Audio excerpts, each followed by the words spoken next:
റൈറ്ററാണ്, അതുപോലെ തന്നെ ഒരു കാസ്റ്റിംഗ് ഡയറക്ടർ.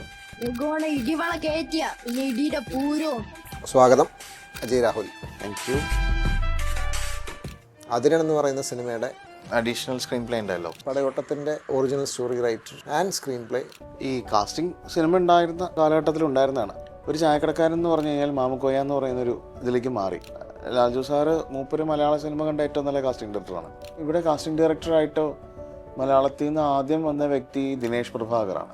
ലോഞ്ച് പാഡാണ് ഈ ആദ്യകാല കാസ്റ്റിംഗ് കമ്പനികളിലൊന്ന്. ആർട്ടിസ്റ്റ് നമ്മുടെ റെസ്പോൺസിബിലിറ്റി തന്നെയാണ്. ഇതാണ് കേട്ടോ നിങ്ങൾക്ക് വേണ്ട ആൾ നോക്കിക്കോന്ന് പറഞ്ഞിട്ട് ഒരു 100 ഫോട്ടോ കൊടുത്തിട്ട് ആ ഫോട്ടോ എന്ന ഇത് മതി ഇവരെ വിളിച്ചോന്ന് പറഞ്ഞിട്ട് അവർ ഫോൺ നമ്പർ കൊടുത്തിട്ട് വരുന്ന പരിപാടിയല്ല കാസ്റ്റിംഗ് ഡയറക്ഷൻ. നമ്മളൊരു ഔദാര്യമല്ല നമുക്കൊരാൾ ചാൻസ് കൊടുക്കുക എന്ന് പറയുന്നത്. ആ കഥാപാത്രത്തെ കണ്ടെത്തുക എന്ന് പറയുന്നത് ഫിലിം മേക്കറുടെ ആവശ്യമാണ്, അല്ലെങ്കിൽ ആ സിനിമയുടെ ആവശ്യമാണ്. കാലത്തെ ഭക്ഷണം കഴിക്കുന്ന സമയത്ത് ടി വിയിൽ ഒരു സിനിമ കണ്ടുകൊണ്ടിരിക്കാം. ആ അയൽവാസി ഒരു ആൻറ്റി ഉണ്ട്. അപ്പം ഞങ്ങൾ കണ്ടുകൊണ്ടിരിക്കുന്ന പുള്ളിക്കാർ എന്തോ കാര്യത്തിനകത്തേക്ക് വന്ന് പോണ വഴിക്ക് വെറുതെ ഇങ്ങനെ നോക്കി സിദ്ദിഖിനെ കണ്ടു. ഒന്നുമില്ല, യവൻ തന്നെ വില്ലേ. അപ്പൊ അത്രത്തോളം ഇവർ ആ കണ്ടീഷൻഡാണ്. സിദ്ദിഖിനെ കണ്ട വില്ലനാണെന്ന് പറയുന്നിടത്ത് നമുക്ക് തിരക്കഥയിലോ അല്ലെങ്കിൽ സംവിധാനത്തിലോ വേറെ എന്ത് ബ്രില്യൻസ് കാണിച്ചിട്ടും കാര്യമില്ല. കാസ്റ്റിംഗ് കോളിൽ ഞങ്ങളുടെ ഏറ്റവും അവസാനത്തെ റംകാട ഇടുന്നതിന് മുമ്പ് തന്നെ ഞങ്ങൾ മാക്സിമം ആൾക്കാരെ കണ്ടെത്താനുള്ള ശ്രമം നടത്തും. ഒരു സമയത്ത് പ്രിയാമണി എന്ന് പറഞ്ഞ ആക്ട്രസിനെ ആൾക്കാർക്ക് ഇഷ്ടമായിട്ടുണ്ടായിരുന്നില്ല അണ്ടിൽ അവർ ഈ ഇത് ചെയ്യുന്നവരെ പരുത്തിവീരം ചേരുന്നവരെ. അതെ അതെ, ഉപേക്ഷിച്ച ഉപേക്ഷിച്ചവർക്കുണ്ട്. അതാണ് ആടുജീവിതം എന്ന് പറഞ്ഞ സിനിമയ്ക്ക് വേണ്ടിയിട്ട് കാസ്റ്റിംഗിന് 2 തവണ ഞങ്ങൾ സംസാരിച്ചിരുന്നു. പിന്നെ അതുപോലെ ഒരു പടം ബറോസ് ആയിരുന്നു. ബറോസ് എനിക്ക് തോന്നുന്നു 2 വലിയ പടങ്ങളാണ്. 2 വലിയ പടങ്ങളാണ്.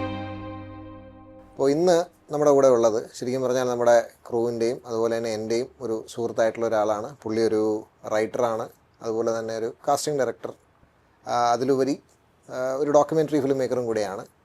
അപ്പോൾ സ്വാഗതം അജയ് രാഹുൽ. Thank U. അപ്പോൾ ശരിക്കും പറഞ്ഞാൽ പൊതുവേ നമ്മൾ ഈ റൈറ്ററിനെ വിളിക്കുമ്പോൾ തിരക്കഥയെക്കുറിച്ചും മറ്റുമൊക്കെയാണ് ആദ്യം പറഞ്ഞു തുടങ്ങാറുള്ളത്. അതിൻ്റെ ഒരു ക്രോണോളജി ഓർഡർ വെച്ചിട്ട് അങ്ങനെ ചെയ്യാറുള്ളത്.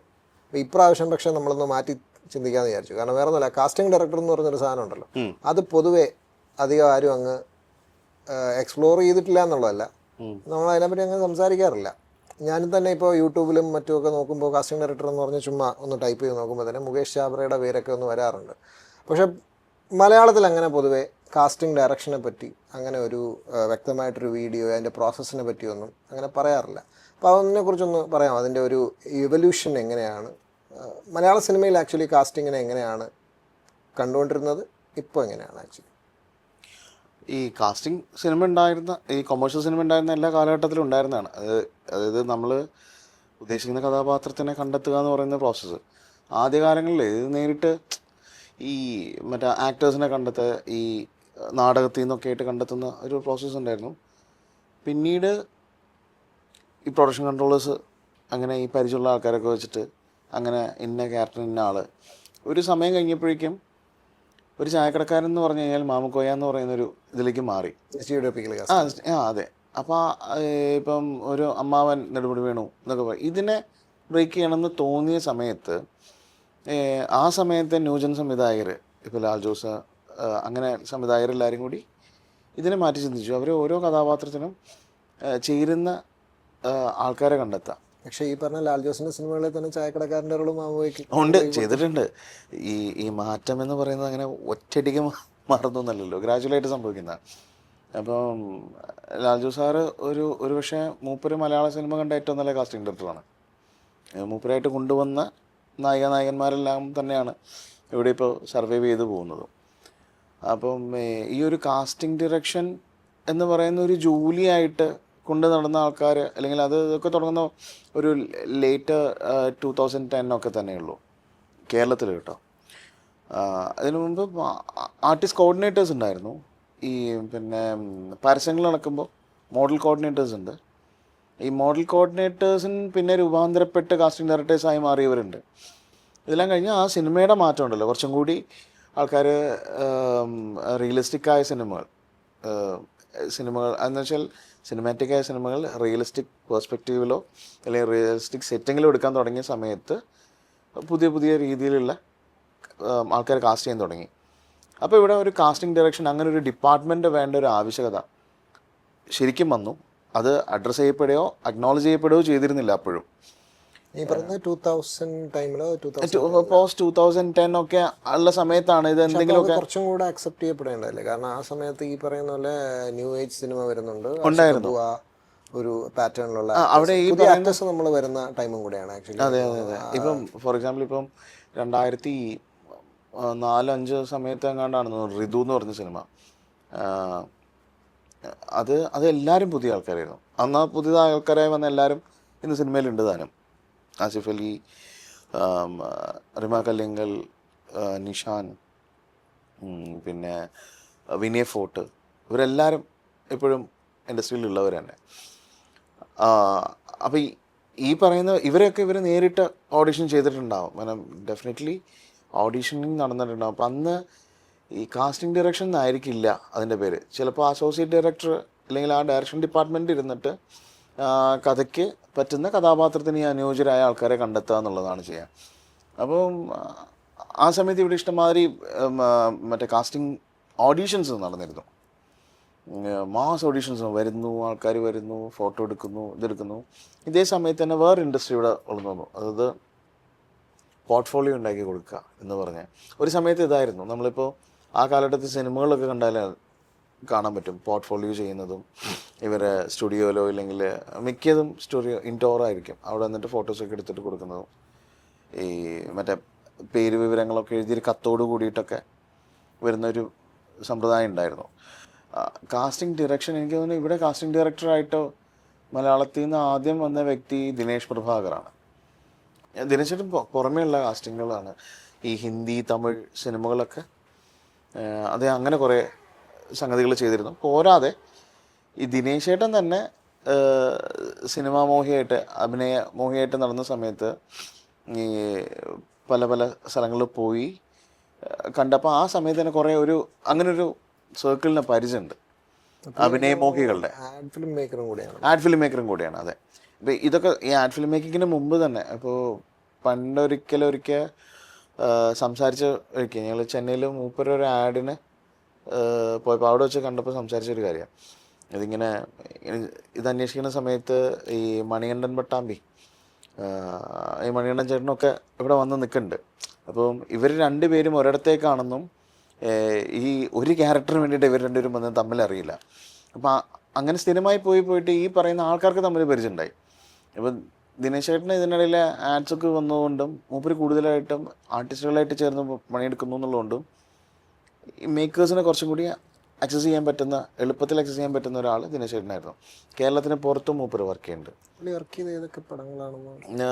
ഇവിടെ ഇപ്പം മദ്രാസ് കഫേ, തീര. ഇൻഫാക്ട് ഞങ്ങൾ കാസ്റ്റിംഗ് കമ്പനി തുടങ്ങിയ സമയത്ത് ഞങ്ങൾക്ക് ആദ്യം ഒരാൾ പുറമേ നിന്ന് വിളിച്ചിട്ട് നിങ്ങളിത് ചെയ്യുമെന്ന് പറയുന്നത് ദിനേശ് ചേട്ടനാണ്. ദിനേശ് ചേട്ടൻ വിളിച്ചിട്ടാണ് ഞങ്ങൾക്ക് കമൽ സാറിന് ആമി എന്ന് പറഞ്ഞ സിനിമ തരുന്നത്. അപ്പോൾ അങ്ങനെ അന്നും ദിനേശ് ചേട്ടൻ ഒരൊറ്റ വ്യക്തിയായിരുന്നു കാസ്റ്റിംഗ് കമ്പനി ആയിട്ടുണ്ടായത്. ആ സമയത്ത് ഇവിടെ ഒരുപാട് ഈ കാസ്റ്റിംഗ് ചെയ്യുന്നത്, അതായത് ഏജൻസീസ് ഉണ്ട്. ഈ മറ്റേ പോർട്ട്ഫോളിയോസ് ചെയ്ത് കൊടുക്കുന്നതും ഈ പറയുന്ന ഈ മോഡലിംഗ് ഏജൻസീസ് ഉണ്ട്. അവരൊന്നും കാസ്റ്റിംഗ് കമ്പനിയിൽ നിന്ന് പറഞ്ഞ് പണിയെടുത്തിരുന്നില്ല എന്നേ ഉള്ളൂ. ചില സിനിമയിലൊക്കെ നായികമാരെയോ അല്ലെങ്കിൽ മറ്റേ സഹനടിമാരെയോ എന്ന് വെച്ചാൽ രണ്ടാം നായികമാരൊക്കെ ഉണ്ടല്ലോ, അങ്ങനെയൊക്കെ ഉള്ളവരെയൊക്കെ ഇവർ കൊടുത്തിരുന്നു എന്നുള്ളതാണ് ഞാൻ മനസ്സിലാക്കുന്നത്. ലോഞ്ച് പാഡാണ് ഈ ആദ്യകാല കാസ്റ്റിംഗ് കമ്പനികളിലൊന്ന്. അത് പറഞ്ഞപ്പോഴാണ് ഞാൻ ഈ ഗൂഗിളിലൊക്കെ ചുമ്മാ സെർച്ച് ചെയ്തപ്പോൾ ഇപ്പം ഈ കാസ്റ്റിംഗ് കമ്പനീസ് ഇൻ കേരള എന്ന് പറയുമ്പോൾ കൂടുതലും എനിക്ക് തോന്നുന്നു മോഡൽ കാസ്റ്റിംഗ് ഏജൻസീസാണ് കൂടുതൽ. സിനിമ എന്ന് പറയുന്നതിൻ്റെ അകത്ത് സ്പെസിഫിക് ആയിട്ട് പൊതുവെ വരാറില്ല. എന്നാൽ പിന്നെ നമുക്ക് ChatGPT-യിലൊന്ന് ചോദിക്കാം എന്ന് പറയുമ്പോൾ വരുന്നതൊക്കെ കാസ്മി പെർഫെക്റ്റും ഉൾപ്പെടെയുള്ള അങ്ങനത്തെ കാസ്റ്റിംഗ് കമ്പനികളാണ്. പക്ഷെ പലപ്പോഴും നിങ്ങളുടെ കമ്പനിയായിട്ട് ലോഞ്ച് പാഡ് ആണെങ്കിലും അവിടെ അങ്ങ് എനിക്ക് തോന്നുന്നു ആ ഒരു SEO ഫ്രെയിം വർക്കിൽ ലോഞ്ച് പാഡ് വന്നിട്ടില്ല. അത് ചിലപ്പോൾ ഈ ഒഫീഷ്യൽ സൈറ്റിൻ്റെ ഒരു പ്രശ്നമാണോ? What do you think? PR-ൻ്റെ കുറവ് അതിഭീകരമായിട്ടുണ്ടായിരുന്നു. കാരണം PR നടത്താന്ന് വെച്ചാൽ കുറേ അധികം വർക്ക് ലോഡ് ഉള്ളത് കൊണ്ട് ഇത് കഴിഞ്ഞിട്ട് ഞങ്ങളിൽ നിന്ന് ആരെങ്കിലുമൊക്കെ വേണമായിരുന്നു. അതിപ്പം ലോഞ്ച് പാഡിനെ പറ്റി പറയുകയാണെങ്കിൽ ഇതിൽ എനിക്ക് 2 പാർട്ട്നേഴ്സ് ഉണ്ട്, മെർലിൻ ആൻഡ് യുനൈസ്. ഇപ്പം ഞങ്ങൾ 3 പേരും ചേരുന്നതാണ് ലോഞ്ച് പാഡ്. അപ്പം ലോഞ്ച് പാഡ് ഒഫീഷ്യലി തുടങ്ങുന്നതിന് മുമ്പാണ് അനുരാഗരിക്കും വെള്ളം എന്ന് പറഞ്ഞ പടം കാസ്റ്റിങ്ങിന് വേണ്ടിയിട്ട് വരുന്നത്. അപ്പോൾ അതിൽ കുറേയധികം ആൾക്കാരെ കൊടുക്കാൻ പറ്റിയെന്നുള്ളതാണ്. അതിലേക്ക് എങ്ങനെയാണ് വന്നത് ആ ഒരു കംപ്ലീറ്റ്?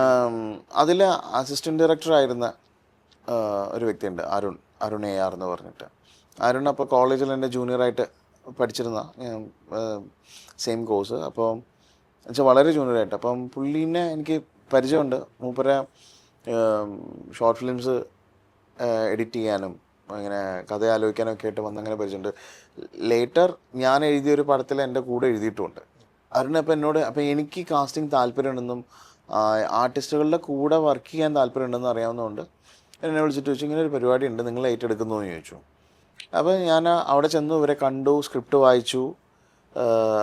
ഈ പറഞ്ഞ ഡയറക്ടറും റൈറ്ററും പിന്നെ അസോസിയേറ്റും ഒക്കെ ആയിട്ടിരുന്ന് സംസാരിക്കുകയൊക്കെ ചെയ്തു. അതിനുശേഷം ഞാൻ കാസ്റ്റിംഗ് തുടങ്ങണം. അപ്പം ഈ കഥാപാത്രം ഇന്ന ആൾക്കാരാണ്, ഇന്ന ആൾക്കാരെയാണ് വേണ്ടത്. അവർ ADs തന്നൊരു ലിസ്റ്റ് ഉണ്ടായിരുന്നു. അത് വെച്ചിട്ട് വേണ്ട ആൾക്കാരെ കണ്ടെത്താനുള്ള ശ്രമമായിരുന്നു. അപ്പോൾ എന്താ നായികനെയും ഇവർ നിശ്ചയിച്ചിട്ടുണ്ടായിരുന്നു നേരത്തെ തന്നെ. അതായത് നായികന്മാരെയും നിശ്ചയിച്ചിട്ടുണ്ടായിരുന്നു. പിന്നീടുള്ള കുറച്ച് പ്രാധാന്യമുള്ള കഥാപാത്രങ്ങൾക്ക് വേണ്ടിയിട്ടായിരുന്നു.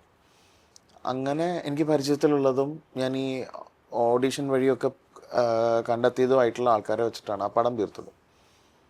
ആ പടം തീർന്നു നിൽക്കുന്ന സമയത്താണ്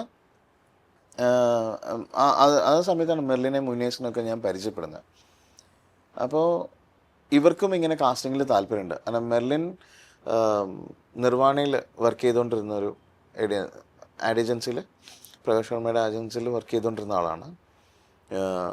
ഉനൈസും അതുമാതിരി നിർവാണയെ ചെയ്ത 2-3 ഈവൻസിൽ വർക്ക് ചെയ്തിട്ടുണ്ട്. പോരാതെ അദ്ദേഹം ഇവിടെ കേരളത്തിലും കുറച്ച് ആഡ് ഫിൽം മേക്കേഴ്സിൻ്റെ കൂടെ വർക്ക് ചെയ്തിട്ടുള്ള AD ആയിട്ടൊക്കെ, അസോസിയേറ്റ് ആയിട്ടൊക്കെ വർക്ക് ചെയ്തിട്ടുണ്ട്. അപ്പം എല്ലാം ആക്ച്വലി എറണാകുളം, ഇവർ പല നാടുകളിൽ നിന്നാണ്. ഇവർ എറണാകുളം ആണ് ഉണ്ടായിരുന്നത് ആ സമയത്ത്. ഒരാൾ വയനാട്, മറ്റൊരാൾ കോഴിക്കോടാണ്. അപ്പോൾ അങ്ങനെ ഒരിക്കൽ ഞങ്ങൾ 3 പേരും ഒരുമിച്ചിരുന്നതിന് ശേഷം ഇങ്ങനൊരു ആലോചന ഉണ്ട്, നമുക്കൊരു കാസ്റ്റിംഗ് കമ്പനി തുടങ്ങിയാലോ എന്ന് ചോദിക്കാം. അപ്പം മെർലിന് അനുരാഗരിക്കും വെള്ളത്തിൻ്റെ കാസ്റ്റിംഗ് അല്ലെ കാസ്റ്റുകളെല്ലാം ഭയങ്കരമായിട്ട് ഇഷ്ടപ്പെടുക. ആരൊക്കെയാണ് ആക്ച്വലി അതിൽ കാസ്റ്റ് ചെയ്തിരിക്കുന്നത്? കാസ്റ്റ് ചെയ്ത ആൾക്കാർ ചിന്നു ചാന്ദിനി, പിന്നീട് പല സിനിമകളിലും വന്നിട്ടുള്ള ചിന്നു ചാന്ദിനി, ഈ ലവ് ടുഡേയിലൊക്കെ ഹീറോയിനായിരുന്ന ഒരു പേരിപ്പോൾ മാറ്റിയിട്ടുണ്ട്, അന്ന് അലീന എന്നായിരുന്നു പേര്. ഇവാന.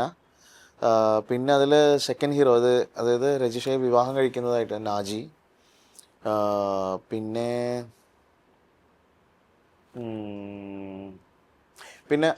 എനിക്ക് തോന്നുന്നു ചെയ്തത് ആസിഫിന്റെ സിസ്റ്റർ ആയിട്ടുള്ള അതെ ആസിഫിന്റെ സിസ്റ്റർ ആയിട്ടുള്ള. അപ്പം ആ സിനിമയിൽ കണ്ടിട്ടുണ്ടെങ്കിൽ അറിയാം. സിനിമയിൽ ആസിഫ് ജോലിക്ക് പോകുന്ന ആർക്കിടെക്ചറൽ ഫേമിൻ്റെ ഓണറായിട്ട് ലാരി ബേക്കറിന് സമാനമായൊരു കഥാപാത്രമുണ്ട്. അപ്പോൾ ഇവർക്ക് അതിനു വേണ്ടി ഒരു ഫോറിനറെ വേണം. അത് ഫോറിനറാണെങ്കിലും ഫോറിനിൽ നിന്ന് കൊണ്ടുവരാനുള്ള ബജറ്റോ കാര്യങ്ങളോ ഇല്ല. ക്യാരക്ടറും വളരെ ചെറുതാണ്, എന്നത് അഭിനയ പ്രാധാന്യമുള്ളൊരു കഥാപാത്രമാണ്. അതിന് വേണ്ടിയിട്ട് ഒരാൾ വേണമെന്ന് പറഞ്ഞു. അപ്പം ഇവരെ മനസ്സിലൊരു നടനുണ്ടായിരുന്നു. അവരെ റീച്ച് ചെയ്യാൻ ശ്രമിച്ചു, പക്ഷേ നടപടി ഉണ്ടായില്ല എന്ന് പറഞ്ഞു. അപ്പോൾ ബാക്കിയെല്ലാം ഓരോന്നോരോന്നായ സമയത്ത് എന്നോട് ഇങ്ങനെ റഹ്മാൻ പറഞ്ഞു, ഇതാണ് ഈ ഒരു സാധനം എവിടെയെങ്കിലും കിട്ടുമോ നോക്ക്. അതിപ്പോൾ നമുക്ക് വേറൊന്നും പറ്റിയില്ല എന്നുണ്ടെങ്കിൽ ഫോട്ടോച്ചിൽ നാട് കാണാൻ പറ്റുന്ന സായിപ്പായാലും മതി. പക്ഷേ മറ്റേ 1-2 സീനുണ്ട്, ഇപ്പോൾ കണ്ടിന്യൂറ്റി പ്രശ്നമുണ്ട്. അഭിനയിക്കാനുള്ള സീനുണ്ട്, ഡയലോഗ്സ് ഉണ്ട്. ഇയാളുടെ ഒരു മെൻറ്ററൊക്കെ പോലെ വരുന്ന, നായകൻ്റെ മെൻറ്റർ പോലെയൊക്കെ വരുന്ന ഒരു കഥാപാത്രമാണ്. അപ്പം അങ്ങനെ ഒരാളായിരിക്കണം. അപ്പം നിങ്ങളുടെ മനസ്സിൽ ആരെങ്കിലും ഉണ്ടോ എന്ന് ഞാൻ ചോദിച്ചു. റഹ്മാൻ ഒരു പേര് പറഞ്ഞു. അത് നമ്മുടെ ഹിന്ദി സിനിമകളിലൊക്കെ, മലയാളത്തിൽ അഭിനയിച്ചിട്ടുണ്ട്. പവിത്രൻ്റെ സംവിധായകൻ പവിത്രൻ്റെ സിനിമയിൽ അഭിനയിച്ചിട്ടുണ്ട്, 1-2 സിനിമയിൽ അഭിനയിച്ചിട്ടുണ്ട്. Tom alter. Yes, Tom alter sir ആ സമയത്ത് ടോം ഓൾട്ടർ ആണ് ഇവർക്ക് വേണ്ടത്. അപ്പോൾ അതാണ് റെഫറൻസ്. ഇനി അദ്ദേഹത്തെ തന്നെ കിട്ടുകയാണെങ്കിലും കുഴപ്പമില്ല എന്ന് പറഞ്ഞു. അപ്പോൾ ഓക്കെ, അപ്പോൾ ഞാനിങ്ങനെ ടോം വോൾട്ടറിനെ കിട്ടാൻ എന്താ മാർഗം എന്ന് അന്വേഷിക്കുക. അപ്പോൾ മൂപ്പര് ആ സമയത്ത് FTI പൂനെ ഫിലിം ഇൻസ്റ്റിറ്റ്യൂട്ടിൽ ആക്ടിങ്ങിൻ്റെ HOD ആണ്. അപ്പോൾ ഞാൻ ഇപ്പോൾ പൂനെയിലുള്ള എൻ്റെ പരിചയങ്ങൾ വെച്ചിട്ട് ഞാൻ കോണ്ടാക്ട് ചെയ്യുന്നു. അങ്ങനെ ഇദ്ദേഹം ഫോൺ ഉപയോഗിക്കില്ല. ഫോണില്ല മൂപ്പർക്ക്. ഈ മൊബൈൽ അങ്ങനത്തെ സാധനങ്ങളൊന്നുമില്ല, ഒരു തരത്തിലും റീച്ച് ചെയ്യാൻ പറ്റില്ല. പുള്ളിക്കൊരു മാനേജറുണ്ട്, ഹുസൈൻ എന്ന് പറഞ്ഞിട്ട്, ആളെയാണ് വിളിക്കേണ്ടത്. അപ്പോൾ ഇതൊന്നും അറിയില്ലല്ലോ, ഇങ്ങനെ ഒരാളുണ്ടെന്ന് ഒന്നും അറിയില്ലല്ലോ. അപ്പോൾ ക്യാമ്പസിൽ വിളിച്ചു. അങ്ങനെ ഒരു ഫ്രണ്ട് വഴി ജിജോ എന്ന് പറഞ്ഞൊരു നടനുണ്ട്. ഓൾറെഡി അടിച്ചുപൊളി പാട്ട് പാടുക മോനെന്ന് ആ പടത്തില്ലേ, ഈ ജിജോ, ഈ ചേട്ടൻ അവിടെ. ജിജോ ഇപ്പോൾ എനിക്ക് തോന്നുന്നു പുള്ളിയും ജയ് ഭീമിൻ്റെ ഒക്കെ കാസ്റ്റിംഗ് ഡയറക്ടർ. അതെ അതെ അതെ, ജയ് ഭീമിൽ. അപ്പോൾ ഇദ്ദേഹം അന്ന് പൂനെയിൽ ഗസ്റ്റ് ഫാക്കൽറ്റി ആയിട്ടുണ്ട് എന്നാണ് എൻ്റെ വിശ്വാസം. അപ്പോൾ മൂപ്പര് അവിടെ ഉണ്ട്. അപ്പോൾ മൂപ്പരെ ആണ് ഞാൻ കോണ്ടാക്ട് ചെയ്യുന്നത്. എനിക്കൊരു നമ്പർ കിട്ടിയത് ആളെ വിളിച്ചു. അപ്പം ഇവർ രണ്ടുപേരും എപ്പോഴും ക്ലോസ് കോണ്ടാക്റ്റിലുള്ള വ്യക്തികളാണ്, ക്യാമ്പസിനകത്ത് തന്നെ ഉണ്ട്. അപ്പോൾ അദ്ദേഹം പോയിട്ട് ഒരു ദിവസം ടോം വോൾട്ടറിന് ഫോൺ കൊടുക്കുകയും ഞാൻ അദ്ദേഹത്തിനോട് ഫോണിൽ സംസാരിക്കുകയും ചെയ്തു ഡയറക്റ്റ്ലി. ഇതാണ് സംഭവം എന്ന് പറഞ്ഞു. അപ്പോൾ സ്ക്രിപ്റ്റും ബാക്കി ഡീറ്റെയിൽസൊക്കെ വേണമെന്ന് പറഞ്ഞു. അപ്പോൾ ഞാൻ ഇദ്ദേഹത്തിൻ്റെ ക്യാരക്ടറിൻ്റെ ഒരു സിനോപ്സിസ് എഴുതി ഉണ്ടാക്കുന്നു. ക്യാരക്ടർ ആർക്ക് എന്താണെന്നുള്ളതും സിനിമയുടെ സിനോപ്സിസും ഈ ക്യാരക്ടർ ബ്രീഫും എഴുതി ഉണ്ടാക്കുന്നു. ഞാനത് ഡയറക്ടറെ കാണിക്കുന്നു. ഇത് ഓക്കെ ആണെന്ന് പറയുന്നത് ഞാനത് മൂപ്പർക്ക് മെയിൽ ചെയ്യണം. മെയിൽ ചെയ്തു. രണ്ടാമത്തെ ദിവസം തിരിച്ചിങ്ങോട്ട് മൂപ്പര അസിസ്റ്റൻ്റ് അല്ലെങ്കിൽ മാനേജർ എന്ന് പറയുന്ന വ്യക്തി എന്നെ വിളിക്കുന്നു. ആൾ ഡൽഹിയിലുള്ളത്. ഡൽഹിയിൽ നിന്ന് വിളിച്ചു, കാര്യം പറഞ്ഞു. അപ്പോൾ ഇത് ഓക്കെയാണ്, റെമ്യൂണറേഷൻ്റെ കാര്യങ്ങളൊക്കെ സംസാരിച്ചല്ലോ, ഓക്കെ ആക്കി, ഇന്ന ദിവസം വരണമെന്ന് പറഞ്ഞു. അങ്ങനെ അദ്ദേഹം ഇങ്ങോട്ട് വരിക. അപ്പോൾ ഞാൻ പിക്ക് ചെയ്യാൻ വേണ്ടി പുള്ളിയുടെ ആദ്യത്തെ ഇതൊക്കെ ഇവിടെയാണ്, കോട്ടയത്താണ്, ഏറ്റുമാനൂർ വെച്ചിട്ട് ഷൂട്ട് ചെയ്യണേ. അപ്പം എയർപോർട്ടിൽ പോയി പിക്ക് ചെയ്തു, പ്രൊഡക്ഷൻ വിട്ട വണ്ടിയിൽ പോയി പിക്ക് ചെയ്ത് വരുന്നു. ഒരു വേറെ ഏതോ ഹോട്ടലിൽ നിന്ന് അവിടുത്തെ ലോണ്ടറി ബാഗിനകത്ത് പുള്ളിക്ക് ആവശ്യമുള്ള 2 ഷർട്ടും തുണിയും ഒരു ബുക്കും ആയിട്ട് പുള്ളി വരുന്നു. എന്നോട് വണ്ടി കയറുന്നു, വന്ന് അവിടെ ചെന്നു, അവിടുത്തെ കോസ്റ്റ്യൂം ഇടുന്നു, അഭിനയിക്കുന്നു. അവിടെ നേരെ കൊച്ചിയിൽ വരുന്നു, പുള്ളിക്കാരനെ റൂമിലാക്കുന്നു, ഞാൻ പോകുന്നു. അടുത്ത ദിവസം പുള്ളി ഇതുപോലെ മൂപ്പര് തിരിച്ച് ആ ലോണ്ടറി ബാഗ്. എനിക്ക് തോന്നുന്നു ബേസിക്കലി ഒരു പ്രൊഡക്ഷൻ കൺട്രോളർ ഫുൾ ടൈം നമ്മൾ കൂടെ നിൽക്കേണ്ടി വരും. അങ്ങനെ പ്രൊഡക്ഷൻ കൺട്രോൾ പോലെയല്ല, ആർട്ടിസ്റ്റ് നമ്മുടെ റെസ്പോൺസിബിലിറ്റി തന്നെയാണ്. അപ്പം ഒരാളെ കാസ്റ്റ് ചെയ്തുകൊണ്ട് കഴിയുന്നില്ല. ഇതാണ് കേട്ടോ നിങ്ങൾക്ക് വേണ്ട ആൾ നോക്കിക്കോന്ന് പറഞ്ഞിട്ട് ഒരു 100 ഫോട്ടോ കൊടുത്തിട്ട് ആ ഫോട്ടോ എന്നാൽ ഇത് മതി ഇവരെ വിളിച്ചോന്ന് പറഞ്ഞിട്ട് ഇവർ ഫോൺ നമ്പർ കൊടുത്തിട്ട് വരുന്ന പരിപാടിയല്ല കാസ്റ്റിംഗ് ഡയറക്ഷൻ. ഇതിപ്പം നമുക്ക് ആർട്ടിസ്റ്റിൻ്റെ ഭാഗത്തുനിന്നും പ്രൊഡക്ഷൻ്റെ ഭാഗത്തുനിന്നും ഈ ഡയറക്ഷൻ്റെ ഭാഗത്തുനിന്നും ഇത് ചിന്തിച്ചിട്ട് ഇതിൻ്റെ നടുക്ക് നിന്ന് നമ്മൾ പ്രവർത്തിക്കണം എന്നുള്ളതാണ്. അപ്പോൾ ഈ ബജറ്റിൽ ഒതുങ്ങുന്ന ആളായിരിക്കണം, ഡയറക്ടറിൻ്റെ ആവശ്യമുള്ള ആളായിരിക്കണം. ഈ വരുന്ന ആർട്ടിസ്റ്റിന് അവർക്ക് വേണ്ട ഡിഗ്നിറ്റിയും ശമ്പളവും സ്പേസും ഒക്കെ നമ്മൾ കൊടുക്കാൻ വേണം. അപ്പോൾ ആമി എന്ന് പറഞ്ഞ പടത്തിൻ്റെ അവസാനഘട്ട എഴുത്തൊക്കെ നടന്നുകൊണ്ടിരിക്കുക. ദിനേശ് ചേട്ടനെ ഇവരോട് ഓൾറെഡി പറഞ്ഞിട്ടുണ്ടായിരുന്നു ഇങ്ങനെ കമൽ സാറിനൊന്ന് പോയി കാണുന്നത്. ഞങ്ങൾ രണ്ടാമത്തെ പടം അതാണ്. അതെ പിന്നെ കമൽ സാറിനെ പോയി കാണുന്നു. അപ്പോൾ ആ സമയത്താണ് കമൽ സാറിനെ കണ്ട് കാര്യങ്ങളൊക്കെ പറഞ്ഞ് സംസാരിച്ചിട്ട് സ്ക്രിപ്റ്റ് വായിക്കാൻ തുടങ്ങി. അപ്പോൾ അതിൻ്റെ കയ്യെഴുത്ത് പ്രതിയാണ്, അതിരുന്ന് വായിക്കാൻ പറഞ്ഞപ്പോൾ ഇപ്പോൾ ഞങ്ങൾ 3 പേരും കൂടി ഇരുന്ന് വായിക്കുകയാണ്. അപ്പോൾ കമൽ സാർ ഇങ്ങോട്ട് പോകാൻ വേണ്ടി വീട്ടിലേക്ക് പോകാൻ വേണ്ടി ഇറങ്ങി. അപ്പോൾ ഞങ്ങളവിടെ ഇരിക്കാനായിട്ട് ഇവരെന്നെ പ്രൊഡക്ഷൻ ഫ്ലാറ്റിൽ ഇരിക്കുക. ഇത് വായിച്ചിട്ട് പോകണുള്ളൂ ചോദിച്ചു. അത്രയേ ഉള്ളൂ എന്ന് പറഞ്ഞിട്ട് ഞങ്ങൾ 3 ആളും കൂടി ഇരുന്ന് അത് വായിച്ചു തീർന്നതിന് ശേഷം ആ സിനിമയ്ക്ക് അത് തുടങ്ങുന്ന ഞങ്ങൾ കാസ്റ്റിങ്ങിൽ എത്തുന്ന സമയത്ത് ആ സിനിമയിൽ തീരുമാനിക്കപ്പെട്ട ഒരേ ഒരു കഥാപാത്രം ഉണ്ടായിരുന്നുള്ളൂ. അത് ആമി ടൈറ്റിൽ റോൾ ചെയ്യുന്ന വിദ്യാബാലൻ മാത്രമായിരുന്നു. ബാക്കിയെല്ലാം കണ്ടെത്തണമായിരുന്നു. ഒന്നതൊരു ബയോപിക് സ്വഭാവമുള്ള സിനിമ ആയതുകൊണ്ടും ജീവിച്ചിരുന്നവരും ജീവിച്ചിരിക്കുന്നവരുമായിട്ടുള്ള ആൾക്കാരതിൽ കഥാപാത്രമായി വരുന്നുണ്ട്. രൂപസാദൃശ്യമുള്ളവരെ കണ്ടെത്തുക എന്ന് പറയുന്ന ഒരു വലിയ ടാസ്ക് ഉണ്ടായിരുന്നു. അപ്പോൾ ഞങ്ങൾ ഈ സ്ക്രിപ്റ്റ് വായിച്ചതിന് ശേഷം ക്യാരക്ടർ ലിസ്റ്റ് ഉണ്ടാക്കുന്നു. ആ ക്യാരക്ടർ ലിസ്റ്റിൻ്റെ സിനിമ നടക്കുന്ന സമയങ്ങളിലെ പ്രായം വ്യക്തമാക്കുന്നു. അപ്പോൾ അങ്ങനെ അത് വ്യക്തമായിട്ട് എഴുതി അവരെ ചിലപ്പം 2-3 കാലഘട്ടങ്ങളുണ്ടാവും. അപ്പോൾ ഓരോ കാലഘട്ടങ്ങളിൽ ഇവരുടെ പ്രായം എന്താണ്, അവർ ഏത് ഇടത്താണുള്ളത്, അത് ഏത് കാലഘട്ടത്തിലാണുള്ളത്, അങ്ങനെ വ്യക്തമാക്കിയതിന് ശേഷം ഞങ്ങൾ ഇവിടുന്ന് ഈ മാധവിക്കുട്ടിയുടെ ഫാമിലീനെ കോണ്ടാക്ട് ചെയ്യും. അവിടുന്ന് ആ ഫാമിലിയിൽ നിന്ന് ആ ഫാമിലി മെമ്പേഴ്സിൻ്റെ എല്ലാവരും ആ സമയത്തുള്ള ഫോട്ടോസ് കളക്ട് ചെയ്തു. ഇതിനൊക്കെ ഈ പ്രൊഡക്ഷൻ ഹെൽപ്പ് ചെയ്തിരുന്നു. അതെ, പ്രൊഡക്ഷനാണ് നമുക്ക് ഈ പറയുന്ന. എങ്കിലും കേട്ടു നോക്കുമ്പോൾ എനിക്ക് തോന്നുന്നു 3 പേരെ കൊണ്ട് മാത്രം ഇത് മൊത്തത്തിൽ ഇല്ല, അക്യുമുലേറ്റ് ചെയ്യാൻ പറ്റും. ഞങ്ങൾ 3 പേരായിരുന്നു തുടങ്ങിയതെങ്കിലും ഈ ലോഞ്ച് പാഡ് ഒരു ഫാമിലിയാണ്. അന്ന് ഉണ്ടായിരുന്ന ഇതിൻ്റെ ഒരു എക്സ്റ്റൻഡഡ് ഫാമിലി എന്തായിരുന്നു എന്ന് വെച്ച് കഴിഞ്ഞാൽ, ആഷ്ലി എന്ന് പറയുന്ന ഒരാൾ, പിന്നെ ഞങ്ങൾ ആ സമയത്ത് ഒരുപാട് ആൾക്കാർ ഞങ്ങളെ ഹെൽപ്പ് ചെയ്യാനുണ്ടായിരുന്നു എന്നുള്ളതാണ്. ആഷ്ലി പിന്നീട് ഇപ്പം ആഷ്ലിയുടെ പേര് ഞാൻ എടുത്ത് പറഞ്ഞാൽ, ആഷ്ലി ഒരു നടനും കൂടിയാണ്. ഈ കൊണ്ടൽ പോലുള്ള സിനിമകളിൽ അഭിനയിച്ചിട്ടുണ്ട്. പിന്നെ അഖിൽ എന്ന് പറയുന്ന ഒരാൾ, അഖിൽ അൻവർ റഷീദിൻ്റെ ഒക്കെ അസിസ്റ്റൻ്റായിട്ട് ഇപ്പോൾ ജോലി ചെയ്യുന്നുണ്ട്. അപ്പോൾ അങ്ങനെ ഞങ്ങളൊരു 4-5 പേര് കൂടുന്ന ഒരാൾ മെർലിൻ്റെ വീടായിരുന്നു ഞങ്ങളുടെ ആദ്യത്തെ ഓഫീസ്. അപ്പം മെർലിൻ താമസിക്കുന്ന വീടിൻ്റെ 2ാമത്തെ നിലയിൽ, മീൻസ് താഴത്തെ നിലയിൽ, ഒരു വീടിൻ്റെ താഴത്തെ നിലയിൽ താമസിക്കുന്നത്. അവിടെയായിരുന്നു ഞങ്ങളുടെ ആദ്യത്തെ ഓഫീസ്. നേരെ അവിടെ പോവുക, അവിടെ ഇരിക്കുക, പണിയെടുക്കുക, ഈ പറയുന്ന ആൾക്കാരെ ലിസ്റ്റുകൾ ഉണ്ടാക്കുക. ഈ ഓരോ കഥാപാത്രങ്ങളും ഇപ്പം പുറമേയുള്ള നോർത്ത് ഇന്ത്യൻ കുറേ ക്യാരക്ടേഴ്സ് ഉണ്ടായിരുന്നു. ഇത് കൂടാണ്ട് ഈ മറ്റേ നാട്ടിലുള്ളവർ കൂടാണ്ട് ഇവരുടെ ഫാമിലിയിലുള്ളതല്ലാതെ മറ്റ് കഥാപാത്രങ്ങളുണ്ടായിരുന്നു. അപ്പോൾ ഇവരെയൊക്കെ നേരിട്ട് വിളിക്കുകയും അവർ ആ സമയത്ത് ഫോട്ടോസ് എടുക്കുകയും അതിന് സാദൃശ്യമുള്ള ആൾക്കാരെ കണ്ടെത്താൻ ശ്രമിച്ചിരുന്നു. അങ്ങനെ അവരെ വെച്ചിട്ട് അങ്ങനെ ഇതിപ്പോൾ ഓഡിഷൻ ഇപ്പോൾ 30 വയസ്സുള്ള ഒരാൾ എന്നുള്ളതല്ല, ഇന്ന ആൾ 30 വയസ്സിലായിരുന്നപ്പോഴുള്ള രൂപത്തിലുള്ള അഭിനയിക്കാൻ അറിയാവുന്ന ഒരാൾ. അതൊരു വലിയ ചലഞ്ചായിരുന്നു. കാസ്റ്റ് ചേഞ്ച് വന്നു. അപ്പോൾ അത് ഓബ്വിയസ്ലി കാസ്റ്റിങ്ങിനെയും എഫക്റ്റ് ചെയ്യില്ലേ? കാരണം ഇപ്പോൾ മാധവി കുട്ടിയുടെ ചെറുപ്പത്തിലുള്ള കഥാപാത്രങ്ങളെ മുമ്പേ ഉള്ള ഒരു ഫേസ് സ്ട്രക്ചർ അതെന്താ ചെയ്തതെന്ന് വെച്ച് കഴിഞ്ഞാൽ, അതിൻ്റെ തീരെ ചെറിയ കുട്ടീനെ മാത്രമേ കണ്ടെത്തിയിട്ടുണ്ടായിരുന്നുള്ളൂ. ഇത് ടീനേജ് ആയിരുന്ന സമയത്തുള്ള കുട്ടീനെ കണ്ടെത്തിയിട്ടുണ്ടായിരുന്നില്ല. അപ്പോൾ ഇവിടം വരെ, അതായത് ഈ കുട്ടിയിൽ നിന്ന് ആമി ആയിരിക്കുന്ന മഞ്ജുവാരിലേക്ക് എത്തുന്ന ട്രാൻസിഷൻ പീരീഡ് ആണല്ലോ. ഇതിൻ്റെ രണ്ടിനെയും ചേരുന്ന രീതിയിലൊരു കുട്ടീനെ ഞങ്ങൾക്ക് ഭാഗ്യത്തിന് കിട്ടി. അതുകൊണ്ട് അത് വലിയ പ്രശ്നങ്ങളില്ലാണ്ട് പോയി. പക്ഷെ അതൊരു വലിയ പ്രോസസ്സായിരുന്നു. ഞങ്ങൾ ആ സിനിമ ചെയ്യുന്നതിനിടയിൽ ഞങ്ങൾക്ക് മറ്റ് സിനിമകൾ വന്നിരുന്നു. ആമി പിന്നീട് ഇറങ്ങാനൊക്കെ ഒരുപാട് സമയമെടുത്തു. അങ്ങനെ പിന്നെ ഞങ്ങൾ ചെയ്തൊരു വർക്കാണ് രക്ഷാധികാരി ബൈജു. അത് ശരിക്കും എൻജോയ് ചെയ്ത് ഏതൊരു വർക്കുകളിലൊന്നും അതും ഇതുപോലെ എളുപ്പമുള്ളൊരു പരിപാടിയൊന്നും നമ്മൾ പിടിക്കില്ല എന്ന് പറഞ്ഞ പോലെ, ഇത് സ്ട്രീറ്റ് കാസ്റ്റിംഗ്. ഒരു നെന്മണ്ട എന്ന് പറഞ്ഞ സ്ഥലത്ത്, കോഴിക്കോട്, അവിടെ വെച്ചിട്ടാണ് ഷൂട്ട് നടക്കുന്നത്. ആ പരിസരത്തുള്ള ആൾക്കാരെ കണ്ടെത്തണം. അപ്പം ആ പരിസരത്തുള്ള അഭിനയിക്കുന്ന ആൾക്കാരെ, ഇപ്പം അഭിനയിക്കാൻ താല്പര്യമുള്ളവർക്കെല്ലാം തന്നെ നന്നായി അഭിനയിക്കും എന്നുള്ള ധാരണയിലുള്ള വ്യക്തികളാണ്. അപ്പോൾ ഇവർ ഓഡിഷൻ ചെയ്യാന്ന് വെച്ചാൽ നാട്ടിൽ നിന്ന് എല്ലാവരും വരും.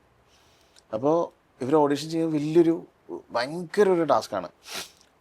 ആ പടത്തിൽ ഞങ്ങളുടെ കൂടെ രാഹുൽ എന്ന് പറഞ്ഞൊരാളും കൂടി വന്ന് ജോയിൻ ചെയ്തിരുന്നു.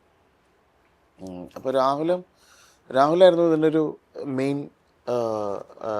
ഈ സോർട്ടിങ്ങും പരിപാടിയൊക്കെ ചെയ്തുകൊണ്ടിരുന്നത്. അപ്പം ഞങ്ങൾ സിനിമയ്ക്കുള്ളിലും മറ്റ് സിനിമകളിൽ അഭിനയിച്ചവരും അല്ലാതെയുള്ള ആൾക്കാരെയൊക്കെ രാഹുൽ ഒരു സൈഡിൽ നിന്ന് തിരഞ്ഞെടുക്കുന്നുണ്ട്. എന്ന് വെച്ചാൽ നമ്മൾ ഒട്ടും ശ്രദ്ധിക്കാണ്ട് പോകുന്ന ചില ആർട്ടിസ്റ്റുകൾ ഉണ്ടാവാം. അവരെ നമുക്ക് കണ്ടാൽ തിരിച്ചറിയാം, പക്ഷെ അവർ ഏത് സിനിമയിൽ എന്ത് വേഷം ചെയ്തു എന്നറിയില്ല.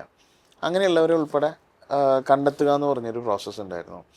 പിന്നെ ഈ നെന്മണ്ടയിൽ ഇതുപോലെ പലരെയും വന്ന് ഓഡിഷൻ ചെയ്ത് അങ്ങനെ കണ്ടെത്തിയ ഒരുപാട് പേരുണ്ട്. അപ്പം പിന്നെ രണ്ടാമത് ഈ പടം സിങ് സൗണ്ട് ആയിരുന്നു. സോ ഞങ്ങൾക്ക് മേക്ക് ഷുവർ ചെയ്യേണ്ട ഒരു കാര്യം, ഇവരെല്ലാവരും ഈ ലൈൻസ് പഠിച്ചിരിക്കും എന്നുള്ളതിനൊരു ഉറപ്പ് വേണമായിരുന്നു. അത് ആ കാര്യത്തിൽ ഡയറക്ടർ ഭയങ്കര പർട്ടിക്കുലറായിരുന്നു. എന്നുവെച്ചാൽ ഈ ഡയലോഗ് ഇന്നത് തന്നെ, സെയിം വെർബാറ്റം തന്നെ, ആ വാക്കുകൾ മാറാൻ പാടില്ല. ഇപ്പം കമ്മലിന് പകരം ജിമ്മിക്ക് പകരം കമ്മൽ എന്ന് അതിൽ ഈ ബിജുമേൻ്റെ മകളായിട്ടുള്ള നക്ഷത്ര എന്ന് പറയുന്ന പെൺകുട്ടി അഭിനയിച്ച കഥാപാത്രം മാറ്റി പറഞ്ഞിട്ട് എൻ്റെ സീക്വൻസ് റീഷൂട്ട് ചെയ്യേണ്ടി വന്നു. അപ്പോൾ അങ്ങനെ വളരെ പർട്ടിക്കുലർ ആയിരുന്നത് കൊണ്ട് തന്നെ അപ്പോൾ ഞങ്ങൾക്ക് മേക്ക് ഷുവർ ഉണ്ട് ഇവർ ഡയലോഗ് പഠിച്ചിട്ടുണ്ട്, ഇവർ ഡയലോഗ് പറയും. അപ്പം കൂടെ അഭിനയിക്കുന്നവരൊക്കെ വലിയ ആൾക്കാരുമായിരിക്കും. ഇപ്പോൾ ബിജുമേനുണ്ട്, വിജയരാഘവനുണ്ട്. അപ്പം ഇങ്ങനെയുള്ള ആർട്ടിസ്റ്റുകൾക്ക് ഒപ്പമാണ് മറ്റുള്ളവരും അഭിനയിക്കുന്നത്. സാധാരണ ആദ്യമായിട്ട് അഭിനയിക്കുന്നവരും അഭിനയിക്കുന്നത്. അപ്പോൾ ആ ബിഹേവ് ചെയ്യുന്ന സമയത്ത് അവരത് ഓക്കെ ആണ്. അപ്പോൾ അവരെ അപ്പം ഞങ്ങളുടെ ഒരു റെസ്പോൺസിബിലിറ്റിയിൽ ഒന്നാണ് ഇവരെ മാക്സിമം ഈ പറയുന്ന ഭയമോ ഇതൊന്നും ഇല്ലാണ്ട് ഇവരെ കഥാപാത്രമായി നിലനിൽക്കാൻ, ഇവർക്ക് മറ്റ് ടെൻഷനുകൾ കൊടുക്കാതിരിക്കാം. ഇതൊക്കെ കൊണ്ടാണ് ത്രൂ ഔട്ട് ഒരു സെറ്റിൽ ഉണ്ടാവുക. അതിനുശേഷം ഉണ്ടായ സിനിമകളിലും അത്തരത്തിൽ. പിന്നെ തരംഗം ചെയ്തു. തരംഗത്തിൽ ടോവിനോ കഴിഞ്ഞാൽ ബാക്കി എല്ലാവരെയും, ഇപ്പോൾ ബാലുവിനെയൊക്കെ സൗഹൃദത്തിൻ്റെ പേരിൽ ഏറ്റവും ഒടുവിൽ വിളിച്ചു വരുത്തായിരുന്നു ഉണ്ടായിരുന്നത്. അപ്പോൾ ബാക്കി എല്ലാവരെയും അതുപോലെ ഓഡിഷൻ ചെയ്ത് എടുത്തിട്ടുള്ളതാണ്. അതിൽ ഈ പറയുന്ന സിനിമകളിലൊക്കെ അഭിനയിച്ചവരൊക്കെ തന്നെ, ഇപ്പം നക്ഷത്രയാണെങ്കിൽ ആദ്യത്തെ സിനിമയിൽ തന്നെ മികച്ച ബാലതാരത്തിനുള്ള സ്റ്റേറ്റ് അവാർഡ് വാങ്ങിയിരുന്നു. ഇപ്പോൾ ഇപ്പുറത്ത് ശാന്തി ബാലേന്ദ്രൻ, ഇല്ലെങ്കിൽ ശരത് സഭ, ഇങ്ങനെയുള്ള ആർട്ടിസ്റ്റുകളെല്ലാം ഇപ്പോഴും ഇൻഡസ്ട്രിയിൽ വളരെ ശ്രദ്ധിക്കപ്പെടുന്ന കഥാപാത്രങ്ങൾ ചെയ്ത് മുന്നോട്ട് പോകുന്ന ആൾക്കാരാണ്. അങ്ങനെ സിനിമകൾ പിന്നീട് ഇങ്ങനെ ചെയ്ത് വന്നപ്പോൾ ഇതിനോടൊപ്പം തന്നെ ഞങ്ങൾ പരസ്യങ്ങൾ ചെയ്യുന്നുണ്ടായിരുന്നു. പരസ്യങ്ങൾ ചെയ്തപ്പോൾ ഇവിടുത്തെ ഈ റീജിയണൽ അഡ്വർടൈസ്മെൻറ്റ് ആ സീനിൽ ഇവർ രണ്ടുപേരും മെർലിനും യുനൈസും ഓൾറെഡി അതിൽ ADs ആയിട്ടൊക്കെ വർക്ക് ചെയ്യുന്ന, അസോസിയേറ്റ് ഡയറക്ടേഴ്സായിട്ടൊക്കെ വർക്ക് ചെയ്തിട്ടുള്ളതാണ്. അപ്പോൾ അവരിലേക്ക് അവരിങ്ങനെ ഒരു സംഭവം തുടങ്ങിയെന്ന് പറയുമ്പോഴത്തേക്കും ഇങ്ങോട്ട് വന്ന് ഈ പരിചയത്തിൻ്റെ പേരിൽ വിളിച്ചിട്ട് നിങ്ങൾ ചെയ്യുന്നുണ്ടോ എന്ന് ചോദിച്ചിട്ട് ഇങ്ങോട്ട് വന്ന് ഞങ്ങൾ കാസ്റ്റിംഗ് ചെയ്യുമായിരുന്നു. അങ്ങനെ കുറേ നല്ല റീജിയണൽ ബ്രാൻഡുകൾ, അതായത് കല്യാൺ, ആലുക്കാസ്, പിന്നെ എന്താ അങ്ങനത്തെ കുറേയധികം ബ്രാൻഡുകളുടെ ഞങ്ങൾ ചെയ്തിരുന്നു. ഇങ്ങനെ ചെയ്തു വന്നു കഴിഞ്ഞപ്പോഴത്തേക്കും കാസ്റ്റിംഗ് അസോസിയേറ്റ് ആവാൻ വേണ്ടിയിട്ട് വിളിച്ചു. മറ്റ് സിനിമകളുടെ പുറമേയുള്ള പ്രൊഡക്ഷനിലുള്ള കാസ്റ്റിംഗ് അസോസിയേറ്റ് എന്ന് പറയുന്നത്. ഓക്കെ, അത് കാസ്റ്റിംഗ് അസോസിയേറ്റ് ആവാന്ന് വെച്ച് കഴിഞ്ഞാൽ ഇപ്പം ഒരു മേജർ കാസ്റ്റിംഗ് കമ്പനി ഉണ്ടാവും, ഒരു കാസ്റ്റിംഗ് ഡയറക്ടർ ഉണ്ടാവും. അവർ ആ സിനിമ ചെയ്തുകൊണ്ടിരിക്കുകയായിരിക്കും. അപ്പോൾ ഇപ്പോൾ പുറമേ നടക്കുന്ന ഒരു പടത്തിന് ഞങ്ങൾക്കിവിടെ അവർക്കിവിടെ കാസ്റ്റിംഗ് ചെയ്യണമെന്നുണ്ടെങ്കിൽ ഇപ്പം മുകേഷ് ചാബ്ര തന്നെ, എനിക്ക് തോന്നുന്നു നമ്മുടെ പ്രേക്ഷകർക്ക് മുകേഷ് ചാബ്ര ഇന്ത്യയിലെ വളരെ അറിയപ്പെടുന്ന ഒരു കാസ്റ്റിംഗ് ഡയറക്ടറാണ്. ഇപ്പം നമ്മൾ ബോളിവുഡിൽ നമ്മൾ കാണുന്ന ഒരുമാതിരിപ്പെട്ട എല്ലാ ഹീറോസും ഹീറോയിൻസും ഒക്കെ കൊണ്ടുവന്നത് മുകേഷ് ചാബ്രയാണ്. ഇപ്പം ചാബ്ര മാത്രമല്ല കേട്ടോ, അവിടെ ഇപ്പോൾ എന്താ ഈ കാസ്റ്റിംഗ് ബേ, ഇഷ്ടംമാതിരി കാസ്റ്റിംഗ് കമ്പനികൾ അവിടെ ഇഷ്ടംമാതിരി ഉണ്ട്.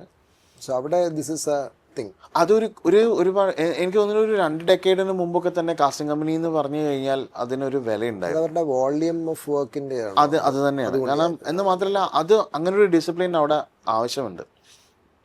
ആ ഒരു ഡിസിപ്ലിൻ, കാരണം ഇത് സിനിമയ്ക്ക് ഒരാളെ കണ്ടെത്തുക എന്ന് പറയുന്നത് നമ്മളൊരു ഔദാര്യമല്ല നമുക്കൊരാൾ ചാൻസ് കൊടുക്കുക എന്ന് പറയുന്നത്. ആ കഥാപാത്രത്തെ കണ്ടെത്തുക എന്ന് പറയുന്നത് ഫിലിം മേക്കറുടെ ആവശ്യമാണ്, അല്ലെങ്കിൽ ആ സിനിമയുടെ ആവശ്യമാണ്. ഇപ്പം നമുക്കില്ലെങ്കിൽ ആരെങ്കിലും വെച്ചാൽ പോരെ, പർട്ടിക്കുലർ ഇന്ന ആൾ തന്നെ വേണമെന്ന് പറയുന്നത് ആ സിനിമയുടെ ആവശ്യമായതുകൊണ്ട് അയാളെ കണ്ടെത്താനാണല്ലോ നമ്മൾ കാസ്റ്റിങ്ങിലൂടെ ശ്രമിക്കുന്നത്. അപ്പോൾ ആരെ ആവശ്യം ചിലപ്പോൾ ഇല്ലെങ്കിൽ ഈ പറയുന്ന പോലെ സ്റ്റീരിയോ ടൈപ്പുകൾ വന്നുകൊണ്ട് ക്ലീഷേ കാസ്റ്റിങ്ങുകൾ എന്ന് പറയുന്ന സാധനം, നേരത്തെ നമ്മൾ മാമുക്കോയുടെ കാര്യം പറഞ്ഞ പോലെ ഒരമ്മാവൻ എന്നാൽ പിന്നെ അത് ഒടുവിൽ കൃഷ്ണൻ എന്ന് പറയുന്നൊരു സാധനത്തിലേക്ക് പോകുന്ന വേറൊന്നുണ്ട്. ഇത് ഈ മറ്റേ എളുപ്പത്തിന് വേണ്ടി മാത്രമായിരുന്നില്ല, അവരുടെ കയ്യിലൊരു സാധനം കൊടുത്താൽ ഭദ്രമാണ് എന്നുള്ളൊരു സാധനമുണ്ട്. അതിപ്പോൾ ഇന്ന കഥാപാത്രം, ഇപ്പോൾ ജഗതിയെ പറ്റിയിട്ടൊക്കെ പറയണില്ലേ, 100 മറ്റേ പോലീസുകാരൻ ചെയ്ത് കഴിഞ്ഞാൽ 100 പോലീസുകാരായിരിക്കും. അപ്പോൾ എല്ലാവർക്കും പറ്റണമെന്നില്ല.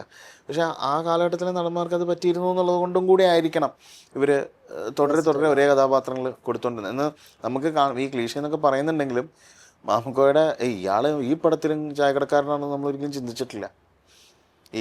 ഒരു പരിധി വരെ നമ്മൾ കണ്ടീഷൻഡും ആയിട്ടില്ലേ. ഇപ്പം ഉദാഹരണത്തിന് എനിക്ക് തോന്നുന്നു 2010-12 കാലഘട്ടം വരെ ആയിരിക്കും പോലീസ് റോള് എന്ന് പറയുമ്പോൾ സിദ്ദിഖ്, ബിജു മേനോൻ. എനിക്ക് തോന്നുന്നു ബിജു മേനോൻ ഒരു ലീഡ് ആക്ടറായിട്ട് വരുന്നതിന് മുമ്പുള്ള കാര്യം ഞാൻ ഈ പറയുന്നത്. ഒരു പാറ്റേണിങ് ഭയങ്കരമായിട്ട് വരുന്നു. കാസ്റ്റിംഗ് ഇതായിട്ട് ബന്ധപ്പെട്ടൊരു തമാശ ഉണ്ട്. അതായത് ഈ പറഞ്ഞ സിദ്ദിഖ് ഇല്ലെങ്കിൽ മറ്റേ റിസബാവ, അല്ലെങ്കിൽ 1-2 കഥാപാത്രങ്ങൾ സ്ഥിരമായി വില്ലന്മാർ ചെയ്തുകൊണ്ടിരുന്ന ഇതുണ്ട്. അപ്പം എൻ്റെ ഒരു സുഹൃത്തിൻ്റെ വീട്ടിൽ താമസിക്കാം. അതെ, അപ്പോൾ ഒരു സുഹൃത്തിൻ്റെ വീട്ടിൽ ഒരു ദിവസം താമസിക്കുകയാണ്. പിറ്റേ ദിവസം രാവിലെ എങ്ങോട്ടോ ഞങ്ങൾക്ക് രണ്ടുപേർക്കും പോകണം. അപ്പോൾ കാലത്തെ ഭക്ഷണം കഴിക്കുന്ന സമയത്ത് ടി വിയിലൊരു സിനിമ കണ്ടുകൊണ്ടിരിക്കുക. അപ്പോൾ ആളുടെ അയൽവാസി ഒരു ആൻറ്റി ഉണ്ട്. അപ്പോൾ ഞങ്ങൾ കണ്ടുകൊണ്ടിരിക്കുന്നത് പുള്ളിക്കാരി എന്തോ കാര്യത്തിനകത്തേക്ക് വന്ന് ഞങ്ങളുടെ മുമ്പിൽ കൂടി നേരെ മൂപ്പര അമ്മയുടെ അടുത്ത് സംസാരിക്കാൻ വേണ്ടിയിട്ട് അടുക്കളയിലേക്ക് പോകണം. പോണ വഴിക്ക് വെറുതെ ഇങ്ങനെ നോക്കി സിദ്ദിഖിനെ കണ്ടു. ഒന്നുമില്ല, യവൻ തന്നെ വില്ലേ. അപ്പോൾ അത്രത്തോളം ഇവർ ആ കണ്ടീഷൻഡാണ്. സിദ്ദിഖിനെ കണ്ട വില്ലനാണെന്ന് പറയുന്നിടത്ത് നമുക്ക് തിരക്കഥയിലോ ഇല്ലെങ്കിൽ സംവിധാനത്തിലോ വേറെ എന്ത് ബ്രില്യൻസ് കാണിച്ചിട്ടും കാര്യമില്ല. അത് നമുക്ക് മറച്ചു വയ്ക്കാൻ പറ്റില്ലല്ലോ. എനിക്ക് പറഞ്ഞപ്പോൾ ത്രില്ലർ സിനിമയാണ് ഓർമ്മ വരുന്നത്. അതെ അതെ, പൃഥ്വിരാജ് അഭിനയിച്ചത്. അപ്പോൾ അത് എനിക്ക് തോന്നുന്നു ഇതേ ഒരു പാറ്റേൺ. എനിക്ക് തോന്നുന്നു ആ സമയത്ത് പുള്ളി ധാരാളം അങ്ങനത്തെ പോലീസ് കഥാപാത്രങ്ങൾ വെച്ച് ചെയ്തിട്ടുണ്ട്. പക്ഷെ ഇന്ന് എനിക്ക് തോന്നുന്നു അങ്ങനെയല്ല, അതൊരു കോംബോയുടെ ആവർത്തനങ്ങളാണ്. അപ്പോൾ ഇവരിങ്ങനെ ആവർത്തിക്കപ്പെട്ട് കഴിഞ്ഞാൽ പടം ഒരു നായകനും നായികയും ഒരുപാട് നാൾക്ക് ശേഷം വന്നു കഴിഞ്ഞാൽ ഹിറ്റ് കോംബോ ആവുന്ന കരുതിയിട്ട് ഈ അടുത്തൊരു പടം വന്നിട്ടുണ്ടായിരുന്നു, അമ്പേ പരാജയമായിരുന്നു അത്. അത് ഒരുപക്ഷെ അവരും അത് വെറൈറ്റി ആഗ്രഹിക്കുന്നുണ്ടാവും, പക്ഷെ കൊടുക്കുന്നത് അങ്ങ് ചെയ്യുക എന്നുള്ളതാണ്, വേറെ ഓപ്ഷൻസ് ആയിരിക്കാം. അപ്പം നമ്മളെന്താ പറഞ്ഞുകൊണ്ടിരുന്നത്? സ്റ്റീരിയോടൈപ്പിക്കൽ കാസ്റ്റിങ്ങിനെ കുറിച്ച്. അതെ. അങ്ങനെ അപ്പം ഇതൊന്ന് മാറ്റി പിടിക്കുന്നതിന് വേണ്ടിയിട്ട്, ഇപ്പം ഈ മാറ്റാൻ വേണ്ടിയിട്ടാണ് ശരിക്കും പറഞ്ഞാൽ കാസ്റ്റിംഗ് ഒരു ജോലിയായിട്ട് പലരും എന്നാൽ പിന്നെ അങ്ങനെ ആക്കാം. അതായത് ഞങ്ങളുടെ ഏറ്റവും വലിയൊരു അച്ചീവ്മെൻറ്റ് മലയാളത്തിലെ അറിയപ്പെടുന്ന കാസ്റ്റിംഗ് ഡയറക്ടറുടെ പടത്തിൽ ഞങ്ങൾ കാസ്റ്റ് ചെയ്തു എന്നുള്ളതാണ്. അതായത് നമ്മുടെ ലാൽജു സാറിൻ്റെ പടത്തിന് നിന്നപ്പോൾ ഞങ്ങൾ സംസാരിക്കുന്ന സമയത്ത് സാറ് ഫസ്റ്റ് ഡേ കണ്ടപ്പോൾ തന്നെ പറഞ്ഞു, നിങ്ങൾ ആ ഹാർഡ് ഡിസ്ക് ഉണ്ട് തരൂ, ഞാനത് നോക്കിയിട്ട് എനിക്ക് വേണ്ട ആൾക്കാരെ എടുത്തിട്ട് ഞങ്ങൾക്ക് തരാം എന്ന് പറഞ്ഞു. അപ്പോൾ മൂപ്പര് ചെയ്യാൻ പോകുന്ന പടത്തിന് സമാനമായൊരു സിനിമ ഞങ്ങൾ മുമ്പ് ചെയ്തിട്ടില്ല. അല്ല, അപ്പം നിങ്ങളുടെ അങ്ങനെ ഒരു സ്റ്റോർ ഹൗസ് ഉണ്ടോ, ലൈക്ക് ടാലന്റ്? അതെങ്ങനെയെന്നറിയോ? അപ്പോൾ എന്ന് വെച്ചാൽ എല്ലാ ദിവസവും ഒരു വാക്കിലേക്ക് ഞാൻ വരാനിരിക്കുകയായിരുന്നു. കാരണം പൊതുവെ ഈ കാസ്റ്റിംഗ് ഇപ്പം എനിക്ക് തോന്നുന്നു നമ്മൾ പറയുന്നതിൽ നിന്ന് കുറച്ചും മാറിപ്പോയെങ്കിലും ഇപ്പം തന്നെ അങ്ങ് അഡ്രസ്സ് ചെയ്യാം. ഇപ്പോഴല്ല, എനിക്ക് തോന്നുന്നു ഒരു 10-12 വർഷം മുമ്പാണോ എന്നും അറിയില്ല, മേ ബി ഒരു 2010 ഒക്കെ ആയിരിക്കാം. ആ സമയത്ത് എനിക്ക് തോന്നുന്നു നമുക്ക് ധാരാളം ഈ തമിഴ് ടച്ചുള്ള സിനിമകൾ നമ്മൾ ചെയ്യുന്നുണ്ട്. നമ്മുടെ സിനിമകൾ അത്ര നന്നായിട്ടൊരു ഗ്രോത്ത് വരുന്നില്ല. എനിക്ക് തോന്നുന്നു ഒരു 11 കഴിഞ്ഞിട്ടാണ് സോൾട്ട് ആൻഡ് പേപ്പറും ട്രാഫിക്കും ഒക്കെ വന്നതിന് ശേഷമാണ് ഇന്ന് നമ്മൾ കാണുന്ന സിനിമയിലേക്ക് ഒരു സിനിമാ തരംഗം എന്നുള്ള രീതിയിൽ വരുന്നത്. അപ്പോൾ അതിന് മുമ്പ് വരെയുള്ള ഒരു പ്രോസസ്സ് കണ്ടു കഴിഞ്ഞാൽ ഒരു സിനിമയിൽ ഞാൻ കണ്ടതാണ്, പ്രൊഡ്യൂസർ അറിയപ്പെടുന്ന ഒരാളാണ്. പുള്ളിയുടെ അപ്പം ഞാൻ എൻ്റെ അകത്താണ് കാസ്റ്റിംഗ് ഡയറക്ടർ എന്ന് പറഞ്ഞിട്ട് പുള്ളിയുടെ വൈഫിൻ്റെ പേരാണ് വയ്ക്കുന്നത്. പുള്ളിയുടെ വൈഫും ഫേമസ് ആണ്, പ്രൊഡക്ഷനിലും മറ്റുമൊക്കെ ഉള്ളതായതുകൊണ്ട്. എന്നാൽ ഞാൻ ആ സിനിമ കാണുമ്പോൾ സീസൺഡ് ആയിട്ടുള്ള ആർട്ടിസ്റ്റുകൾ തന്നെയാണ്. അതായത് 10-40 സിനിമകളിൽ ഞാൻ വേറെ കണ്ടിട്ടുള്ള ആൾക്കാർ തന്നെയാണ്. അപ്പോൾ ഞാൻ ഒരു സാധാരണ ഒരു മലയാളി പ്രേക്ഷകൻ ആദ്യമായിട്ട് കാസ്റ്റിംഗ് ഡയറക്ടർ എന്ന് പറയുന്ന പേര് കാണുന്ന ഒരാൾ ആലോചിക്കുന്നത് അപ്പോൾ ഇതെങ്ങനെയായിരിക്കും ഈ പ്രോസസ്സ് നടന്നിട്ടുണ്ടാവുക. അവരൊരു റൂമിലിരുന്ന് നമുക്ക് ഈ റോള് ഇയാൾക്ക് കൊടുക്കാം, ഈ റോള് ഇയാൾക്ക് കൊടുക്കാം. അപ്പം നമുക്ക് കിട്ടുന്ന ഒരു ഐഡിയ, ഒരു സാധാരണ മലയാളി പ്രേക്ഷകൻ എനിക്ക് തോന്നുന്നു ഇപ്പോഴാണെങ്കിലും കിട്ടുന്ന ഒരു ഐഡിയ എന്ന് പറയുന്നത്, നമുക്ക് അക്സസബിൾ ആയിട്ടുള്ള ആളെ നമുക്ക് റൂമിൽ ഇരുന്ന് ഫോൺ വിളിക്കുകയോ പ്രൊഡക്ഷൻ കൺട്രോളർ വഴിയോ പറയുകയാണെങ്കിൽ നമുക്ക് അവരെ അഭിനയിപ്പിക്കാം. ഇതാണ് കാസ്റ്റിംഗ് ഡയറക്ഷൻ. എനിക്ക് തോന്നുന്നു ഇന്നും അത് ഞാൻ പേരൊന്നും പറയുന്നത് ഇന്നും അത് കണ്ടിന്യൂ ചെയ്ത് പോകുന്നുണ്ട്. നമുക്ക് പരിചയമുള്ള ആളെ വിളിക്കാം, അപ്പോൾ അത് കാസ്റ്റിംഗ് ഡയറക്ഷൻ ആയി കഴിഞ്ഞു, അപ്പോൾ ഒരു ക്രെഡിറ്റും ആയി കഴിഞ്ഞു. ഈ അടുത്ത് ആ പടം ഓടിയില്ല എന്നുള്ളത് വേറെ കാര്യം. ഈ അടുത്ത് ഹിറ്റായൊരു പടത്തിൽ അതുപോലെ ഒരു കാസ്റ്റിംഗ് ഡയറക്ടർ ഉണ്ടായിരുന്നു.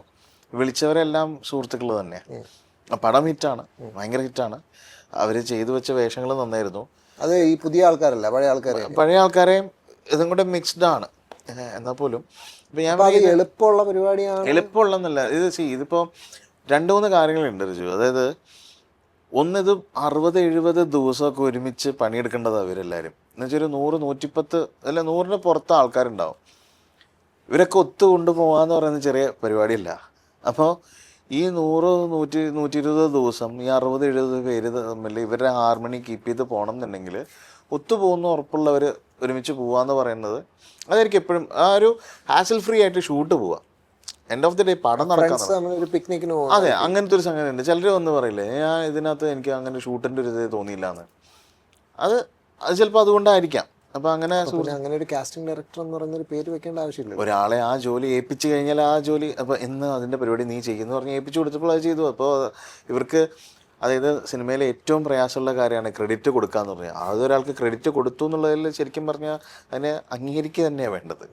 ഒരാളത് ചെയ്തു. പക്ഷെ അത് ആ പ്രോസസ്സിനെ വളരെ ലഘൂകരിക്കുകയും അത് ജോബ് വളരെ അത് ഇതിനു മുമ്പ് പോലും ഇത് ചില സിനിമകളിൽ പണിയെടുത്ത സമയത്ത് അവിടെ ചില പ്രൊഡക്ഷൻ കൺട്രോളേഴ്സൊക്കെ പറയാറുണ്ട്, ഇത് പണ്ട് കൂളായിട്ട് ഞങ്ങൾ ചെയ്തുകൊണ്ടിരുന്ന പരിപാടിയാ, ഇതിപ്പോ നിങ്ങൾ വലിയ ഇത് പേരൊക്കെ ബേസിക്കലി പ്രൊഡക്ഷൻ കൺട്രോളേഴ്സ് ആണ്.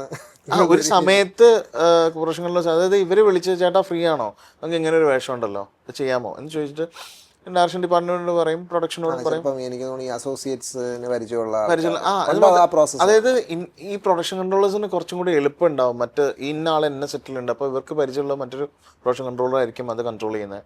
അല്ലെങ്കിൽ ഇദ്ദേഹം തന്നെ ചെയ്യുന്ന മറ്റ് സിനിമകളുണ്ടാവും, പ്രൊഡക്ഷൻ കൺട്രോൾ ചെയ്യുന്ന മറ്റ് സിനിമകളുണ്ടാവും. അപ്പോൾ അവിടെയുള്ള ആർട്ടിസ്റ്റിന് ഇങ്ങനെ ഒരാളുണ്ടായിരുന്നു ആ പടത്തിൽ, നന്നായിട്ട് അഭിനയിച്ചു. അല്ലെങ്കിൽ ഈ ചേട്ടൻ നമുക്ക് എക്സിസ്റ്റിംഗ് ആയിട്ടുള്ള അത് നമ്മൾ ഒരിക്കലും പ്രതീക്ഷിക്കാത്തൊരു സാധനം ചെയ്തിട്ടുണ്ട്, മൂപ്പരെ ഇതിനകത്ത് വിളിക്കാം. അല്ലെങ്കിൽ അടുത്ത ഈ പുള്ളിക്കാരൻ കിട്ടലായിരിക്കും കേട്ടോ ഈ പടം വന്നു കഴിഞ്ഞാൽ. അങ്ങനെയുള്ള പല കാരണങ്ങൾ കൊണ്ടായിരിക്കും. അപ്പോൾ ഇവർ പുതിയൊരു ആളെ കണ്ടെത്താൻ വേണ്ടിയിട്ട് അങ്ങനെ വലിയ റിസ്ക് എടുക്കില്ല. എന്നുവെച്ചാൽ റിസ്ക് എടുക്കില്ല, അതൊരു റിസ്ക് തന്നെയാണ്. നമുക്കിപ്പോൾ ഇത് അതെ. അപ്പോൾ ഇവർക്ക് അങ്ങനെ ഒരു, അപ്പോൾ ഞങ്ങളോടൊക്കെ ഞങ്ങൾ 2-3 തവണ കേട്ടിട്ടുണ്ട് ഈ കാര്യം. ഇതൊക്കെ സിമ്പിളായിട്ട് ഞങ്ങൾ ചെയ്തുകൊണ്ടിരുന്ന കാര്യമാണ്, നിങ്ങളിതിനകത്ത് വേറെ ഡിപ്പാർട്ട്മെൻ്റ് എന്നൊക്കെ പറഞ്ഞ് കുറച്ച് ആൾക്കാർ വെറുതെ കാശ് കളയാനായിട്ട്. ഇവർക്കൊരു ഫോൺ കോളിൽ പോക്കേ ഉള്ളൂ. ഒരേ ആളെ തന്നെയല്ലേ കിട്ടുന്നത്, അതത്രേ ഉള്ളൂ. അല്ല, അത് എൻഡ് റിസൾട്ട് എന്താണെന്നുള്ളതല്ല, ഈ പ്രോസസ്സിനകത്ത് എളുപ്പമാണെന്നുള്ള. ഇത് മറ്റേ ഇത് ആടുജീവിതമൊക്കെ തുടങ്ങുന്നതിന് ഒരുപാട് മുമ്പ് ബ്ലെസ്സി സാറിനെ കണ്ട് സംസാരിച്ച് കാസ്റ്റിങ്ങിൻ്റെ കാര്യം സംസാരിച്ചുകൊണ്ടിരിക്കുന്നതിനിടയിൽ മൂപ്പര് പറഞ്ഞിട്ടുണ്ടായിരുന്നു, അതായത് ഇത് കന്മതം ചെയ്യുന്ന സമയത്ത് അതിൽ മറ്റേ മുത്തശ്ശി ഉണ്ടല്ലോ, ഈ മഞ്ഞക്കിളിയുടെ മൂടിപ്പാട്ടിൻ്റെ അതിലൊക്കെ കൂടെ ഈ മുത്തശ്ശീനെ കണ്ടുപിടിക്കാനായിട്ട് മൂപ്പര് അന്ന് ഇറങ്ങാം. പുള്ളി അതിൻ്റെ അകത്ത് AD ആയിരുന്നു, അസോസിയേറ്റ് ആയിരുന്നു. അപ്പോൾ അതിന് വേണ്ടിയിട്ട് ഇങ്ങനെ ഒരാൾ വേണം.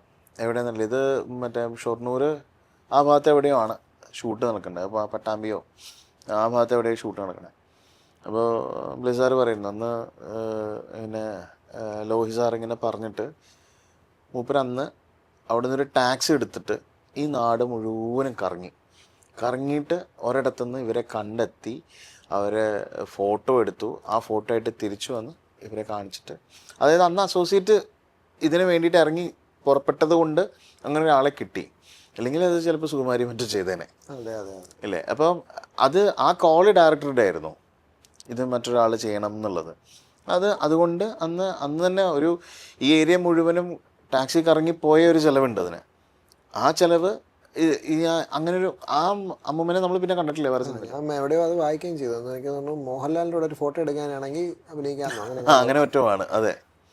അപ്പം അങ്ങനെ പറഞ്ഞു. ഇപ്പം ബ്ലെസ്സി സാറാണ് പോയി ഇവരെ കണ്ടെത്തിയിട്ട് വന്നതെന്നുള്ളത് പറയായിരുന്നു. അപ്പം അങ്ങനെയൊക്കെ എഫേർട്ട് എടുത്തിട്ടുണ്ട്. നമ്മൾ ഈ സ്കൂളിലൊക്കെ പഠിക്കുമ്പോഴേ നമ്മൾ പൊതുവേ ഈ റാങ്ക് ന്യൂസ് പേപ്പറിലൊക്കെ വരുന്ന പരിപാടിയുണ്ട്, first rank, second rank. Goal ഏഞ്ചൽസിലേക്ക് ആയിരിക്കും മിക്കവാറും പിള്ളേർക്കൊക്കെ ഫസ്റ്റ് റാങ്ക് കിട്ടുന്നത്. അപ്പോൾ അവർക്ക് ഈ മൈക്ക് കൊണ്ട് അടുത്ത് പോകുമ്പോൾ അവരുടെ അടുത്ത് മിക്കവാറും ചോദിക്കാറുള്ളത്, നിങ്ങൾ എന്തൊക്കെ പ്രിപ്പറേഷനാണ് നടത്തിയത് എന്ന് ചോദിക്കുമ്പോൾ പറയില്ല, ഞങ്ങൾ ട്യൂഷനൊന്നും പോയിട്ടില്ല, നമ്മൾ വീട്ടിൽ തന്നെ ഇരുന്നാണ് ഇത് ചെയ്തത്. ഇത് അതായത് ബേസിക്കലി ഇത് നമ്മളുടെ സെൽഫ് മെയ്ഡ് പരിപാടിയാണ് റാങ്കിൻ്റെ എന്നുള്ളത്. ഇപ്പോൾ എന്തോ ഭാഗ്യത്തിന് ഈ പറയുന്ന റാങ്കൊക്കെ പോയതുകൊണ്ട് ഇപ്പോൾ ആരും മൈക്ക് കൊണ്ടുപോകുന്നില്ല. ആക്ച്വലി ഈ നിങ്ങളുടെ കാസ്റ്റിങ്ങിൻ്റെ ഇതിലാണെങ്കിൽ അങ്ങനെ ഒരു അനുഭവം ഉണ്ടോ? അതായത് നിങ്ങൾ തന്നെ കാസ്റ്റ് ചെയ്ത ആൾ വേറെ എവിടെയെങ്കിലും പോയിട്ട് ഇങ്ങനെ ഒരു കാസ്റ്റിംഗ് ഏജൻസി വഴിയാണ് ഞാൻ വന്നതെന്ന് പറയുന്നതിൽ ബുദ്ധിമുട്ടുള്ള, പകരം ഇല്ല, ഞാൻ കഷ്ടപ്പെട്ട് ഓഡീഷനൊക്കെ അറ്റൻഡ് ചെയ്താണ് എനിക്ക് കിട്ടിയത്, അല്ലാതെ അങ്ങനെ ഒരു കാസ്റ്റിംഗ് ഏജൻസി വഴിയൊന്നും അല്ല എനിക്ക് കിട്ടിയത്, ആ ഒരു അങ്ങനെയൊക്കെ ഉണ്ടായിട്ടുണ്ട്. ആക്ച്വലി അധികം മറന്നു പോകുന്നവരാണ്. കാരണം ഇത് അതായത് പ്രോസസ് ഒബ്വിയസ്ലി അതായിരിക്കുമല്ലോ. അല്ല, അത് നിങ്ങൾ എങ്ങനെ വന്നു എന്ന് പറഞ്ഞ് ഞങ്ങൾ ഓഡിഷനിലൂടെ വന്നു. അങ്ങനെ ഇതൊരിക്കലും എന്നെ മറ്റൊരാളെങ്ങനെ ചെയ്തു, നമ്മുടെ മെറിറ്റ് അല്ലേ സംസാരിക്കാം. ഞാൻ എന്നെ പറ്റി പറയുമ്പോൾ ഞാൻ എൻ്റെ മെറിറ്റാണല്ലോ സംസാരിക്കേണ്ടത്. ഓഡിഷനിൽ അവർ കള്ളമല്ല പറയുന്നത്. അവിടെ ഇങ്ങനൊരു ആളുടെ, ഇതിപ്പോൾ മുകേഷ് ആവറയുടെ പേര് പറയാതിരിക്കില്ല അവര്. പിന്നെ നേരത്തെ ആദ്യം ചോദിച്ചു ലോഞ്ച് പാഡിനെ പറ്റി അന്വേഷിച്ചപ്പോൾ കണ്ടില്ല എന്ന് പറഞ്ഞല്ലോ. ആ PR ഞങ്ങൾ ചെയ്യാത്തതിന്റെ പേരിലാണ് ഇത് പറയാത്തത്. അതെ ആ പേരിന് അതെ ഇതൊരു ബ്രാൻഡ് ആയില്ല എന്നുള്ള ഈ പറഞ്ഞ അത് സോ കോൾഡ് ബ്രാൻഡ് എനിക്ക് ആയിട്ടില്ല. തോന്നുന്നു അന്ന് പക്ഷെ ആ brand equity, I mean brand consciousness ചിലപ്പം വരേണ്ട ഒരു ടൈമും ആയിരുന്നു കാണില്ല.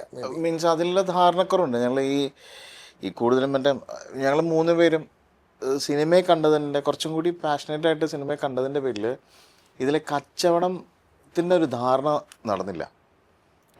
എങ്ങനെയാണിത് സത്യം പറഞ്ഞാൽ, കാരണം ഒരു പടം കഴിഞ്ഞു, ഞങ്ങൾ ഇന്നേവരെ ആരെടുത്തും പോയിട്ട് ഞങ്ങളിത് കാസ്റ്റ് ചെയ്തോട്ടെ എന്ന് ചോദിക്കേണ്ട ഒരു അവസരം വന്നിട്ടില്ല. ഇങ്ങോട്ട് ഒരു പടം കഴിഞ്ഞപ്പോഴത്തേക്കും അടുത്ത പടങ്ങളായിട്ട് വരുന്നുണ്ടായിരുന്നു. അങ്ങനെയാണ് സിനിമകളൊക്കെ കിട്ടിയത്. പിന്നെ ഓൾറെഡി ഈ മെർലിനും യുനൈസും ഇൻഡസ്ട്രിയിൽ തന്നെ വർക്ക് ചെയ്യുന്നവരാണ്. അവർ സിനിമകളിലും പരസ്യങ്ങളിലും അസിസ്റ്റൻസായിട്ടൊക്കെ വർക്ക് ചെയ്തിട്ടുള്ളവരാണ്. അപ്പോൾ അവർക്ക് കുറച്ചും കൂടി പരിചയങ്ങളുണ്ട്. ഇവരായിട്ട് പോകുന്നു എന്ന് പറയുമ്പോൾ ഡയറക്ടേഴ്സും ഇവരുടെ സുഹൃത്തുക്കളായിരുന്നു മിക്കവരും പിന്നീട് സംവിധായകരായി വന്നവരൊക്കെ. അപ്പം അന്നത്തെ പരിചയങ്ങളൊക്കെ വെച്ചിട്ട് തന്നെ ഇവർ ഇപ്പം ഡയറക്ടർ ജിസ്മു ചേട്ടൻ പരസ്യങ്ങളിൽ ഇവർ 2 പേരും ADs-ആയിട്ട് വർക്ക് ചെയ്തിട്ടുള്ളതാണ്. അപ്പം അദ്ദേഹം ഇനിയൊരു സാധനം ചെയ്യുന്ന സമയത്ത് ഞങ്ങളെ തന്നെ ആയിരിക്കും വിളിച്ചുകൊണ്ടിരിക്കുക. അപ്പോൾ ഞങ്ങൾ സിനിമകൾ ചെയ്ത സമയത്തും ഇദ്ദേഹം തന്നെ വിളിച്ചിട്ടാണ് ഞങ്ങൾ ചെയ്തിട്ടുള്ളത്. അപ്പോൾ ചിലരിത് സ്വാഭാവികമായിട്ടും മറന്നു പോകും. കാരണം ആ പ്രോസസ്സിൽ മറ്റേ നമ്മളൊരു ടാക്സി വിളിച്ചിട്ട് ഒരു സ്ഥലത്തേക്ക് പോയിട്ട് ടാക്സിക്കാരനോ ടാക്സി വണ്ടിയോ ഒന്നും ഓർത്തിരിക്കാൻ സാധ്യത ഉണ്ടാവില്ല. അപ്പം അവരത് ഒരു ടാക്സി പോലെ കാണുന്നുണ്ടാവുള്ളായിരിക്കും. പിന്നെ ബോധപൂർവം മാറ്റി പറഞ്ഞ അവസരങ്ങളും ഉണ്ട് കേട്ടോ. കാരണം അവിടെയും ഈ മെറിറ്റിന് വേണ്ടിയിട്ട് തന്നെയാണ്. അങ്ങനെ പറഞ്ഞ ആൾക്കാരുണ്ടോ? അങ്ങനെ പറഞ്ഞ ആൾക്കുണ്ട്. ഇപ്പം ഞാൻ വന്നത് മറ്റൊരു തരത്തിലാണ്, മറ്റൊരിടത്തുനിന്ന് എന്നെ കണ്ടു, അങ്ങനെ സംവിധായകൻ ഇന്ന ആൾ തന്നെ വേണമെന്ന് പറഞ്ഞു, അങ്ങനെ പിന്നീട് ഇവരെ അങ്ങനെ പറഞ്ഞവരുണ്ട്. പിന്നെ ഞങ്ങൾ ഡിസേർവ് ചെയ്യുന്നേക്കാൾ കൂടുതൽ ഞങ്ങളെപ്പറ്റി സംസാരിച്ചവരുമുണ്ട്. വളരെ കുറച്ച് പേര് മാത്രമാണ് ഞങ്ങൾ ഇങ്ങനൊരു വളരെ കേർട്സിയോട് കൂടി സംസാരിച്ചിട്ടുള്ളവർ. ഇതൊരു പരാതിയില്ല. ഇത് പറയുമ്പോൾ ഒരു റാൻഡിങ് ആയിട്ടോ ഇല്ലെങ്കിൽ ഇതൊരു അതായത് ഡെസ്പറേറ്റ് റാൻഡിങ് ആയിട്ട് തോന്നാം. പക്ഷെ ഇങ്ങനെ ചോദിച്ചപ്പോൾ പറഞ്ഞതാണ് ഇങ്ങനത്തെ ഒരു സംഗതി ഡിസേർവ് ചെയ്യുന്ന അക്നോളജ്മെന്റ്, അതെ, അത് കിട്ടിയില്ല എന്നുള്ളത് അതുകൊണ്ട്. പക്ഷെ അതുണ്ടായിട്ടും ഞങ്ങൾ പിന്നീടും പ്രോസസ്സ് മുന്നോട്ട് പോകുമായിരുന്നു. പിന്നീടും ആൾക്കാരെ കൊണ്ടുവന്നുകൊണ്ടിരുന്നു എന്നുള്ളതാണ്. പിന്നെ അത് ഓരോരുത്തരുടെ ചോയ്സാണ്, അത് പറയണോ പറയണ്ട എന്നുള്ളത്. അപ്പോൾ അങ്ങനെയാണെങ്കിൽ ഈ പറയുന്ന പോലെ ഇപ്പോൾ ലോഞ്ച് പാഡിന് തന്നെ ഇത്രയും എനിക്ക് തോന്നുന്നു ഒരു 2015 ആണെന്ന് പറയുന്നത്, 2015-16 ഞാൻ വയ്ക്കാം, ഒരു 10 വർഷമായി. 10 വർഷത്തിൻ്റെ ഒരു ഇതിൽ ഒരു ലോഞ്ച് പാഡിൻ്റെ ഒരു കോൺട്രിബ്യൂഷൻ, ഐ മീൻ ആക്ടർ എന്നുള്ള രീതിയിൽ അങ്ങനെ ധൈര്യമായിട്ട്, അതായത് ഈ പറയുന്ന നമ്മൾ പെർമിഷൻ ചോദിക്കാതെ തന്നെ ധൈര്യമായിട്ട് പറയാൻ പറ്റുന്ന അങ്ങനെ പേരുകളുണ്ടോ? നിശ്ചയമായിട്ടുണ്ട്. ഒന്ന് ചിന്നു ചാന്ദിനി എന്ന് പറയുന്ന ആക്ട്രസ്സാണ്, മറ്റൊരാൾ ശരത് സഭയാണ്, മറ്റൊരാൾ നമ്മുടെ നടി ദർശനയുടെ അമ്മയുണ്ട്, നീരജ് ചേച്ചി. ഞങ്ങളുടെ കുട്ടിയെന്നാ പറയാം ഞങ്ങളായിട്ട്. അതെ അതെ അതെ, മോ ഹാപ്പി അല്ലേ ചോദിക്കണേ. നീരജ് ചേച്ചി രാജേന്ദ്രനും ഞങ്ങളുടെ അവിടെ വന്ന്, ഞങ്ങൾ ഏത് സിനിമ ചെയ്യുന്ന സമയത്ത് ആമിയുടെ സമയത്താണെന്ന് തോന്നുന്നു, അപ്പോഴാണ് വന്ന് ഓഡിഷൻ ചെയ്തു. അപ്പോൾ വെറുതെ ഒരു തമാശയ്ക്ക് വന്നതാണ്. ഇവരോട് ഞങ്ങൾ കുറേ നേരം ഇരുന്ന് സംസാരിച്ചു. അപ്പോൾ ദർശനയുടെ സിസ്റ്ററിൻ്റെ കാര്യമൊക്കെ ആ സമയത്ത് പറയണ്ടായിരുന്നു. അപ്പോൾ ദർശന ആ സമയത്ത് ഫിൽറ്റർ കോപ്പിക്ക് വേണ്ടിയിട്ട് മറ്റോ എന്തോ ചെന്നൈയിൽ ചെയ്തുകൊണ്ടിരിക്കുക, ഒരു സീരീസൊക്കെ ചെയ്തുകൊണ്ടിരിക്കുന്ന സമയത്താണ് ഈ ദർശനയുടെ സിസ്റ്ററുടെ കാര്യമൊക്കെ പറഞ്ഞു. അപ്പോൾ ഞങ്ങളെല്ലാവരുമായിട്ട് ഭയങ്കര കമ്പനിയായിരുന്നു. പിന്നീട് ഞങ്ങളുടെ മിക്ക സമയങ്ങളിലും ഞങ്ങൾ പരസ്യം ചെയ്താലും എല്ലാ കാര്യത്തിനുമായിട്ട് ഞങ്ങളായിട്ട് സഹകരിച്ചിട്ട് പോകുന്നൊരു ഫാമിലിയാണ് അവർ. പിന്നെ ശാന്തി ബാലചന്ദ്രൻ, പിന്നെ ഈ പറഞ്ഞ പോലെ ആഷ്ലി, പിന്നെ നക്ഷത്ര, ഇവാന. ഈ കാസ്റ്റിങ്ങിൽ തന്നെ ചിലപ്പോൾ ചില പ്രോജക്റ്റ് നമ്മൾ എടുക്കും, പിന്നെ അത് മൗണ്ട് ചെയ്ത് വരുമ്പോഴേക്കും, ഇപ്പം നേരത്തെ ആമിയുടെ കാര്യം പറഞ്ഞ പോലെ അത് മൗണ്ട് ചെയ്യുന്ന സമയത്ത് അല്ലെങ്കിൽ അത് എടുക്കുന്ന സമയത്ത് ഇത്രയും റിസ്ക് ഇൻവോൾവ് ആവോ അല്ലെങ്കിൽ ഈ പറയുന്ന രീതിയിലൊരു പെട്ടെന്നുള്ള കാസ്റ്റ് ചേഞ്ചോ ഇതൊന്നും നിങ്ങൾ ആൻറ്റിസിപ്പേറ്റ് ചെയ്തിരുന്നില്ല. പക്ഷേ എനിക്ക് തോന്നുന്നു അത് കരിയറിൻ്റെ തുടക്കത്തിലായതുകൊണ്ട് അതിൻ്റെ ഒരു സീരിയസ്നെസ് ഭയങ്കരമായി വന്ന് തുടങ്ങുന്നതിന് മുമ്പ് നിങ്ങൾ എടുത്ത ചലഞ്ച് ഇന്ന് തിരിഞ്ഞു നോക്കുമ്പോൾ അത് ഭയങ്കര വലിയ ചലഞ്ചാണ്. നമ്മൾ പക്ഷേ അതിൻ്റെ സീരിയസ്നെസ് അറിഞ്ഞുകൂടാതെ അതങ്ങ് സുഖമായിട്ട് എടുത്തുപോയി. അതല്ലാതെ വേറെ ഏതെങ്കിലും വർക്ക്സ് ഏറ്റെടുത്തിട്ട് ഇത് അങ്ങോട്ട് മാനേജ് ചെയ്യാൻ പറ്റാതാവുകയോ അല്ലെങ്കിൽ ഈ പറയുന്ന പോലെ നമുക്കിത് പറ്റുമെന്ന് തോന്നുന്നില്ല എന്ന് പറഞ്ഞ് അങ്ങനെ ഉപേക്ഷിച്ച വർക്കേഴ്സ്? ഉപേക്ഷിച്ച വർക്കുണ്ട്. അതാണ് അത് തുടക്കത്തിലെ തന്നെ തുടങ്ങുന്നതിന് മുമ്പ് തന്നെ ഉപേക്ഷിച്ചൊരു ഈ വർക്ക് ഉണ്ട്. സ്ക്രിപ്റ്റ് വായിക്കുമ്പോൾ തന്നെ ഇത് നല്ല പണിയുണ്ട് എന്നുള്ളത്. അല്ല, പണിയുണ്ട് എന്നുള്ളത് മാത്രമേ, നമുക്ക് കിട്ടുന്ന ടൈമും ഈ പറയുന്ന റെമ്യൂണറേഷനും ബാക്കി അങ്ങനെ പല പല കാര്യങ്ങളുണ്ട് കേട്ടോ. ഞങ്ങൾ എടുത്ത അതാ സിനിമയ്ക്ക് ഗുണം ചെയ്യില്ല എന്നുള്ളത് കൊണ്ടും ഞങ്ങൾ എടുക്കാവുന്നതിൻ്റെ മാക്സിമം എഫേർട്ട് എടുത്തു കഴിഞ്ഞാലും ചിലപ്പോൾ പിന്നെ ഞങ്ങൾക്ക് സമയം വേണ്ടി വരും എന്ന് തോന്നിയൊരു പടമാണ് ആടുജീവിതം. ഇതും ഉണ്ടാവും, ലൈക്ക് ഒരു ഒരു ടീമുമായിട്ട് സിങ്കായി പോകുന്ന ഒരു ടീമായിട്ട് സിങ്കായി പോകുന്നതിൻ്റെ പ്രശ്നത്തിനപ്പുറത്തേക്ക് ഞങ്ങൾക്ക് ഇതിനു വേണ്ടി പുതിയൊരു ടീമിനെ തന്നെ ഞങ്ങൾക്ക് ബിൽഡ് ചെയ്യണം. ആടുജീവിതം എന്ന് പറഞ്ഞ സിനിമയ്ക്ക് വേണ്ടിയിട്ട് കാസ്റ്റിംഗിന് വേണ്ടി 2 തവണ ഞങ്ങൾ സംസാരിച്ചു. അതിന് വേണ്ടിയിട്ട് ഞങ്ങൾ അത് എനിക്ക് തോന്നുന്നു ഫോറിൻ ആക്ടേഴ്സും എല്ലാം അതിപ്പോൾ അന്ന് നായിക ഉൾപ്പെടെ എല്ലാവരെയും വയ്ക്കാൻ വേണ്ടിയിട്ട് നമ്മൾ അപ്പോഴൊന്നും അങ്ങനെ ചിന്തയിൽ തന്നെ ഉണ്ടായിരുന്നു. മാത്രമേ അപ്പം അത്രേ ഉണ്ടായിരുന്നുള്ളൂ. ബാക്കി എല്ലാവരെയും വെക്കാൻ വേണ്ടിയിട്ട് അന്ന് ഞങ്ങൾ ബ്ലിസാറുമായിട്ട് 2 തവണ മീറ്റ് ചെയ്തിരുന്നു. അപ്പോൾ നമ്മളെ കൊണ്ട് കൂട്ടിയാൽ കൂടില്ല എന്ന് തീരുമാനമായി. പിന്നെ ടൈം ഇത്രയും എടുത്ത് അന്ന് ഉടനെ തുടങ്ങുന്ന ഒരു സാഹചര്യം ഉണ്ടായിരുന്നു. ഏത് ടൈമായിരുന്നു ആക്ച്വലി? അതെനിക്ക് തോന്നുന്നു 2017 18 മറ്റോ ആയിരിക്കണം. അല്ല, 18-ന് ശേഷമാണെന്ന് തോന്നുന്നു. 18-ന് ശേഷമാണ്. കോവിഡിന് തൊട്ട് മുമ്പാണ് പടം എനിക്ക് തോന്നുന്നു. അപ്പോഴാണ് സ്റ്റാർട്ട് 19-ന് ശേഷമാണ് സ്റ്റാർട്ട് ചെയ്തിട്ടുള്ളത്. അപ്പം അന്ന് അസർബൈജാനിൽ ഷൂട്ടിംഗ് ആണ്. പിന്നെ അസർബൈജാനും പിന്നെ വേറെ എവിടെയോ ഇന്ത്യയിൽ തന്നെ മറ്റൊരു സ്ഥലം കൂടി ഉണ്ട് എന്നൊക്കെ അങ്ങനത്തെ ഒരു തീരുമാനത്തിലൊക്കെ ആയിരുന്നു ഉണ്ടായിരുന്നതെന്ന്. അപ്പോൾ എല്ലാവരും നോവൽ വായിച്ചിട്ടുണ്ട്. ടീമിലെല്ലാവരും നോവൽ വായിച്ചിട്ടുണ്ടായിരുന്നു നേരത്തെ തന്നെ. അന്നൊന്നും ഒരു ഫീവർ ഉണ്ടായിരുന്നല്ലോ, ഇതിറങ്ങി ഇപ്പോൾ ഒരു ബെന്യാമിൻ ഫീവർ ഉണ്ടായ സമയത്ത് മൂപ്പരെല്ലാം അങ്ങനെ എല്ലാവരും തന്നെ വായിച്ചിട്ടുള്ള നോവലാണ്. ഇതിൻ്റെ ഒരു തിരക്കഥാരൂപം അവിടെ ഇരുന്ന് വായിക്കാമെന്ന് അദ്ദേഹം പറഞ്ഞിട്ടുണ്ടായിരുന്നു. അപ്പം ഈ കഥാപാത്രങ്ങളെ പറ്റിയിട്ട് അദ്ദേഹത്തിനോട് ഡയറക്ടറോട് സംസാരിക്കുന്ന സമയത്തും കഥാപാത്രത്തെ പറ്റിയിട്ട് കൃത്യമായിട്ട് ധാരണ ഉണ്ടായിരുന്നു. അന്ന് വിവേക് എന്ന് പറഞ്ഞിട്ട് ഒരാളുണ്ട്, മൂപ്പര് എക്സിക്യൂട്ടീവ് പ്രൊഡ്യൂസറൊക്കെയാണ്. അദ്ദേഹം വഴിയാണ് ഞങ്ങൾ എത്തിയത്. അപ്പം അങ്ങനെ ഞങ്ങൾ പോയി കണ്ടു, സംസാരിച്ചു. പിന്നീട് എമൗണ്ട് ഓഫ് എഫേർട്ട് ഈ മറ്റേ മറ്റേ എമൗണ്ട് ഓഫ് മണി എന്ന് പറയുന്നൊരു സാധനത്തിലുള്ള ടാലിയാകായ്മ ഉൾപ്പെടെ ഉണ്ട്. കാരണം ഇതിന് തരുന്നതിനൊരു ഇപ്പം നമ്മൾക്കത് നമ്മുടെ എഫേർട്ടിന് ഇത് കാശ് കിട്ടിയാൽ പോരാ നമുക്ക് പറയാം. പക്ഷേ ഇതിന് തരുന്നതിനൊരു ലിമിറ്റ് ഉണ്ടല്ലോ. അതുപോലെ അത്രയും വർഷം നീണ്ടു നിൽക്കുന്ന ഒരു പ്രോജക്റ്റും കൂടിയാണ്. അപ്പോൾ അത് ഇത്രയും വർഷമൊക്കെ നീണ്ടു നിൽക്കും എന്നുള്ളതിനെ പറ്റിയിട്ട് എനിക്ക് തോന്നുന്നില്ല അവർക്കും അത്രയും ധാരണ ഉണ്ടായിരുന്നു എന്നുള്ള കാര്യം അറിയില്ല കേട്ടോ. കോവിഡ് വന്നുകൊണ്ടുള്ള അതെ അതും കൂടി കൊണ്ടാണ്. അതാണ് ഞങ്ങൾ തുടങ്ങുന്നതിന് മുമ്പ് തന്നെ വേണ്ടാന്ന് തീരുമാനിച്ചെടുത്ത് ഭയങ്കര ഈ കാസ്റ്റിംഗ് തുടങ്ങിയതിന് ശേഷം എടുത്ത ഏറ്റവും ബുദ്ധിപൂർവമായൊരു തീരുമാനം അതായിരുന്നു. കാരണം അത് എടുത്തിരുന്നു എനിക്ക് ചീത്തപ്പേരായനെ. പടത്തിന് അത് നന്നാവില്ല, ഞങ്ങൾക്ക് നന്നാവില്ല.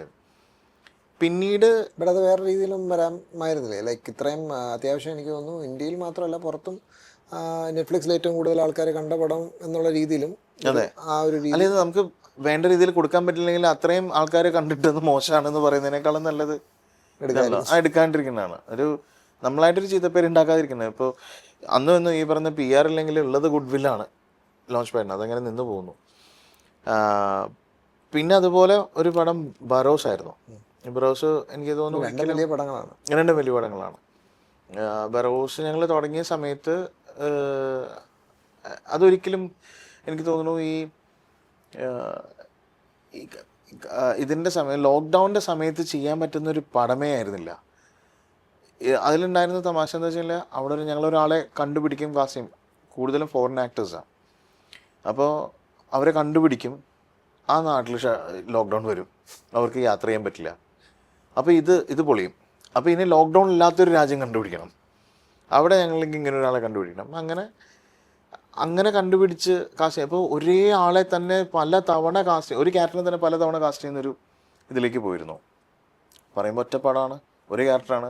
ഇതിനകത്ത് നമുക്ക് വേറെ പറഞ്ഞതിൽ കൂടുതൽ കാശ് ചോദിക്കലോ കിട്ടലോ ഒന്നും സാധ്യമല്ല. അപ്പോൾ ആ തൻ്റേതല്ലാത്ത കാരണത്താൽ ഇങ്ങനെ ഈ പിന്നെയും കൂടുതൽ പണിയെടുക്കേണ്ടി വന്നൊരു പടമായിരുന്നു അത്.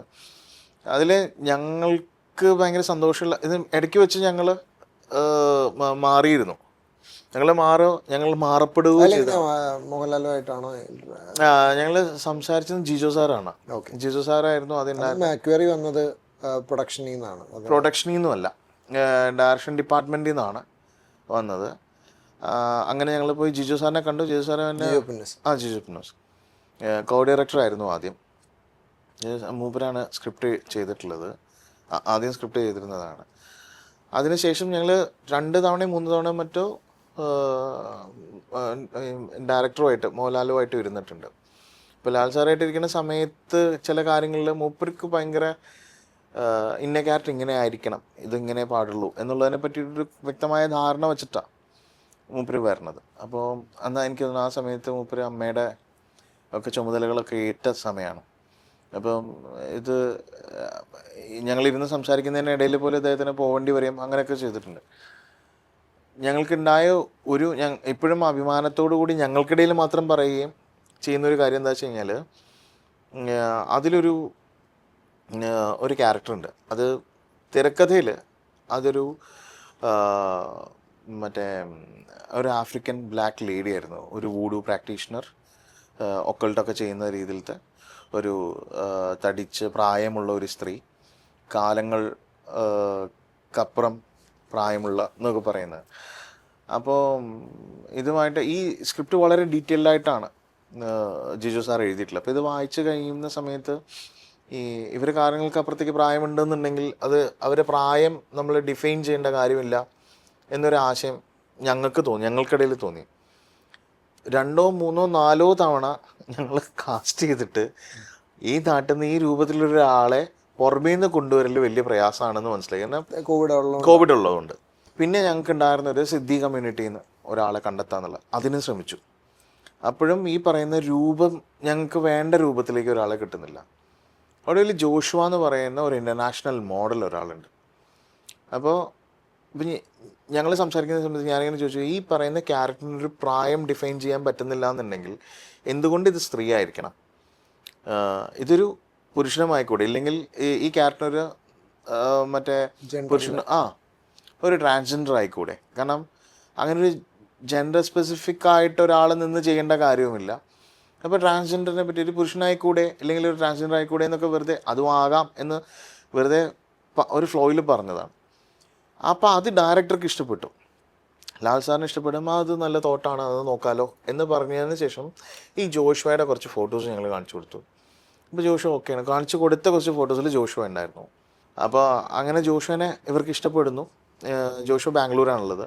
അപ്പോൾ ഇവർ അടുത്ത് ബാംഗ്ലൂരേക്ക് പോകുന്ന സമയത്ത് ഞങ്ങൾ ജോഷുവിനെ വിളിക്കുകയും കാണും. അപ്പോൾ ജോഷു അഭിനയിച്ചിട്ടില്ല, അഭിനയം പ്രശ്നമായിരുന്നു, മീൻസ് അങ്ങനെ പ്രാക്ടീസ് ചെയ്തിട്ടില്ല. അവരൊരു ഇൻ്റർനാഷണൽ മോഡലാണ് പുള്ളിക്കാരൻ, ഈ പ്രോഡക്റ്റ് ഫോട്ടോഗ്രാഫിയിലൊക്കെ വേണ്ടിയിട്ട് വർക്ക് ചെയ്തിട്ടില്ല. അപ്പം അങ്ങനെ ജോഷുവിനെ ഇവർ പോയി നേരിട്ട് കാണുന്നു, കണ്ട് സംസാരിച്ചിട്ട് ഇവർക്ക് ഇഷ്ടപ്പെടുന്നു.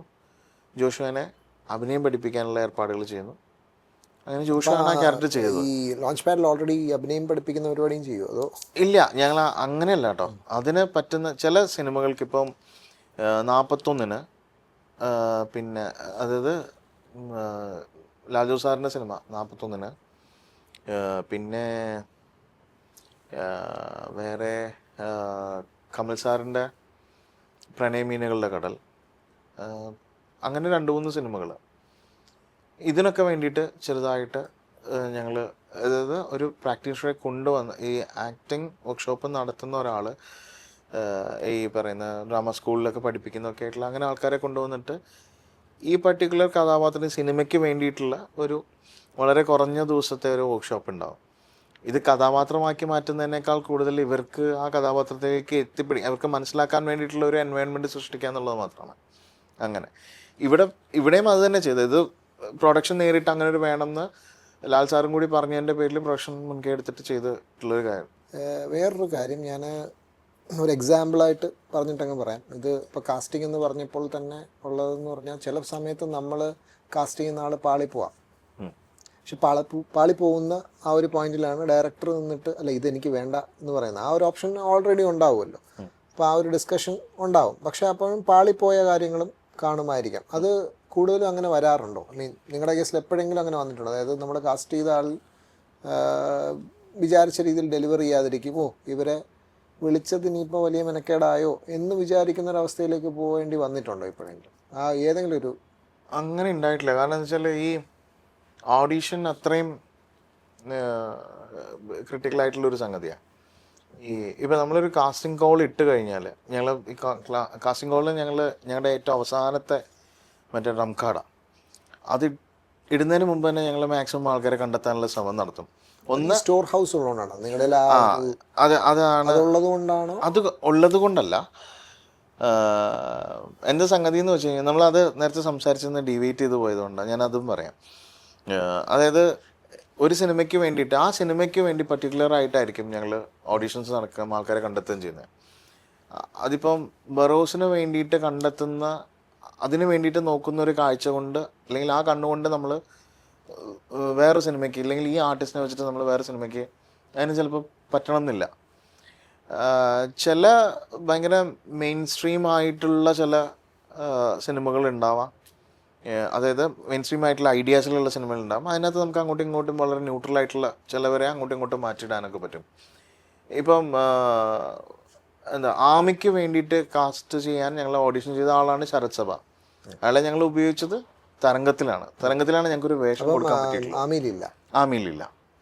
അപ്പം അങ്ങനെ പല പല കഥാപാത്രങ്ങളിലും പല ആക്ടേഴ്സിനും അങ്ങനെയാണ് എന്താ പറയുക ഞങ്ങൾ എടുക്കാൻ പറ്റില്ല. അപ്പോൾ ഇതിങ്ങനെ ഒരു ഡെഫിനറ്റ്ലി ഒരു ലൈബ്രറി ഉണ്ട്. ഇങ്ങനെ എന്നും ഒരു വാക്ക് ഇൻ ഓഡീഷൻസ് അങ്ങനെ നടക്കുന്നൊരു സ്ഥാപനമല്ല. പർട്ടിക്കുലർ വർക്കുകൾക്ക് വേണ്ടി മാത്രം അതിന് വേണ്ടി സ്പെസിഫിക് ആയിട്ടുള്ള ഓഡീഷൻസാണ് നടക്കുക. അപ്പം ഇന്ന ക്യാരക്ടറിന് വേണ്ടിയിട്ട് എന്നുള്ളത്. അപ്പം ഞാൻ നേരത്തെ പറഞ്ഞു തുടങ്ങിയൊരു കാര്യം, ഇങ്ങനെ ലാൽജു സാറിൻ്റെ അടുത്ത് പോയപ്പോൾ ലാൽജു സാറ് പറഞ്ഞു നിങ്ങളുടെ ആ ഹാർഡ് ഡിസ്ക് കൊണ്ടുത്താ, ഞാൻ അതിൽ നിന്ന് എടുത്തോളാം എന്ന് പറഞ്ഞു. അപ്പോൾ ഞങ്ങൾ പറഞ്ഞു ഇത് അങ്ങനെയല്ല, ഞങ്ങൾ ഓഡിഷൻ ചെയ്യുന്ന അതാത് പടങ്ങൾക്ക് വേണ്ടിയിട്ടാണെന്ന്. അപ്പം ഞാൻ പറഞ്ഞു എൻ്റെ പൊന്നു കൂട്ടുകാരാ, നിങ്ങളുടെ ഈ ഹാർഡ് ഡിസ്ക് കൊണ്ട് ഞാൻ വേറെ ഹസി കമ്പനി ഒന്നും തുടങ്ങാൻ പോകുന്നില്ല, അത് ഞാൻ നിങ്ങൾക്ക് തിരിച്ചു തരും, എനിക്ക് വേണ്ട കഥാപാത്രങ്ങൾ മാത്രമാണെന്ന് പറയും. ഞാനത് അങ്ങനെ കണ്ടുപിടിക്കാൻ ഭയങ്കര ബുദ്ധിമുട്ട്. That's not your headache, that's my headache, അത് ഞാൻ നോക്കിക്കോളാം എന്ന് പറഞ്ഞു. അപ്പോൾ ശരിക്കും പറഞ്ഞു ഞങ്ങൾ അതെന്താ സാർ അങ്ങനെ പറഞ്ഞു. അപ്പം ഞങ്ങൾക്കത് മൂപ്പരോട് അതങ്ങനെ പറഞ്ഞ് മൂപ്പർക്ക് ഇഷ്ടപ്പെട്ടിട്ടുണ്ടാവില്ല. മൂപ്പര് റിയാക്ട് ചെയ്ത രീതി, അയ്യോ അത് അങ്ങനെ പുള്ളിക്കാരനെ ചൂടാക്കുന്ന രീതിയിൽ ആണ് ഞങ്ങൾ പെരുമാറിയെന്നൊരു തോന്നൽ ഞങ്ങൾക്കിട്ട്. ഞങ്ങൾ ശരിക്കും പറഞ്ഞാൽ ഭയങ്കര സങ്കടപ്പെട്ടിട്ട് അവിടെ നിന്ന് ഇറങ്ങണത്. അതിനുശേഷം ഞങ്ങൾ ഈ കാസ്റ്റിംഗ് ചെയ്യാൻ വേണ്ടിയിരിക്കണു. ഇരുന്നതിന് ശേഷം കുറേയധികം കഥാപാത്രങ്ങൾ ആയിട്ട് ഇത് കാണാൻ വേണ്ടി അടുത്ത ദിവസം പോയി കഴിഞ്ഞപ്പോൾ മൂപ്പര് ഇങ്ങനെ പറഞ്ഞു, അതായത് ആദ്യ ദിവസം തന്നെ മൂപ്പര് തന്നെ അഭിപ്രായപ്പെട്ടാണ് മലയാള സിനിമയിലെ ഏറ്റവും നല്ല കാസ്റ്റിംഗ് ഡയറക്ടർ ഞാനാണ് എന്ന് മൂപ്പര് തന്നെ അഭിപ്രായപ്പെട്ടിട്ടുള്ളൊരു കാര്യമാണ് കേട്ടോ. ഒരു ചെറിയ തമാശ പോലെ പറഞ്ഞത്. അപ്പോൾ അടുത്ത ദിവസം ഞങ്ങൾ ഒരു 1.5 ആഴ്ചയ്ക്ക് ശേഷം ഒന്നും കൂടി കാണാൻ വേണ്ടി പോകുമ്പോൾ ഞങ്ങൾ വായിച്ച സ്ക്രിപ്റ്റിൽ നിന്ന് ഞങ്ങൾ മനസ്സിലാക്കിയ കഥാപാത്രത്തിൻ്റെ രൂപം വെച്ചിട്ട് കുറച്ച് പേരെ ഞങ്ങൾ കാണിച്ചു കഴിയുമ്പോഴത്തേക്കും പറഞ്ഞു, ഇത് കൊള്ളാലോ, ഇതിപ്പോൾ എളുപ്പമായല്ലോ എന്നിട്ട് മൂപ്പര് തന്നെ മറ്റേ ഈ ഹാർഡ് ഡിസ്കിന് തപ്പുന്നതിനെക്കാട്ടിയും അല്ല ഞങ്ങൾ ആൾക്കാരെ കൃത്യമായിട്ട് വന്ന് കൊടുത്തിട്ട്. അപ്പോൾ ഇത് കണ്ണൂർ നടക്കുന്ന കഥയാണ്. അപ്പോൾ കണ്ണൂരിൽ നിന്ന് ആൾക്കാരെ അങ്ങനെ ഞങ്ങൾ സ്പെസിഫിക് ആയിട്ട് കണ്ണൂർ, കാസർഗോഡ്, അതായത് പയ്യന്നൂർ മുതൽ ഇങ്ങോട്ട് കോഴിക്കോട് വരെയുള്ള സ്ഥലത്തു നിന്നുള്ള ആൾക്കാരെയാണ് ഞങ്ങൾ കണ്ടെത്തിയത്. ഇപ്പോൾ കൊടുത്തു. ഇപ്പോൾ കൊടുത്തു കഴിയുമ്പോൾ ഇതിടാല്ലേ, ഇയാളെ ഇതിടാല്ലേ എന്ന് പറഞ്ഞിട്ട് ഏതാണ്ട് ആ ഇരിക്കുന്ന സമയം കൊണ്ട് ഇപ്പോൾ ഇങ്ങനെ ഒരു പരിപാടി ഉണ്ടെന്നിറങ്ങി പണ്ടേ ഞാനിത് ചെയ്തേനല്ലോ, ഇത് മറ്റേത് ഞാൻ തന്നെ ഇരുന്ന് തല പോയിക്കണം, ഇപ്പം എൻ്റെ തലവേദന പകുതി ഇവരെടുത്തല്ലോ, ഇപ്പോൾ ഇത് കൊള്ളാം എന്ന് പറഞ്ഞു. അപ്പോൾ നന്നായിട്ടുണ്ട്. അതും നിങ്ങൾ ഈ സ്ക്രിപ്റ്റ് എഴുതുന്നതോ അല്ലെങ്കിൽ കൺസീവ് ചെയ്യുന്ന ഡയറക്ടറും നിങ്ങൾ ഒരേ പേജിലും കൂടെ ആയതുകൊണ്ടല്ലേ? അതെ, അത് ഞങ്ങൾ മേക്ക് ഷുവർ ചെയ്യും. അതായത് ഞങ്ങൾ സ്ക്രിപ്റ്റ് വായിച്ചതിന് ശേഷം ഇപ്പം 41 എഴുതിയ പ്രഗീഷേട്ടനെ ഞങ്ങൾ ആദ്യം കാണുന്നത്. ഈ ലാൽജു സാറിൻ്റെ അടുത്തേക്ക് പോകുന്ന പ്രഗീഷേട്ടൻ വഴിയാണ് പോകുന്നത്. അപ്പോൾ പ്രഗീഷേട്ടനോട് ഞങ്ങൾ സംസാരിച്ചു കഥ എന്താണെന്നുള്ളത് മൂപ്പര് വ്യക്തമാക്കി തന്നിട്ടുണ്ട്. അതിനുശേഷം സ്ക്രിപ്റ്റ് വായിച്ചു, ലാൽജു സാറിനെ കണ്ടു, വായിച്ചത് വെച്ചിട്ട് കഥാപാത്രങ്ങൾ എങ്ങനെയായിരിക്കണം, എന്തായിരിക്കും മൂപ്പരുടെ മനസ്സിലുള്ളത് എന്താണ്. പിന്നെ നമ്മൾ ഈ മറ്റേ സിനിമയ്ക്ക് ഇഷ്ടപ്പെട്ട് തുടർന്ന് വളർന്നു വരുന്ന സമയം മുതൽ മൂപ്പര സിനിമകളും കണ്ടിട്ടുള്ളതാണ്. മൂപ്പര എങ്ങനെയാണ് ഒരു കഥാപാത്രത്തെ ഉപയോഗിക്കുന്നതെന്നൊക്കെ നമുക്കറിയാവുന്നത്.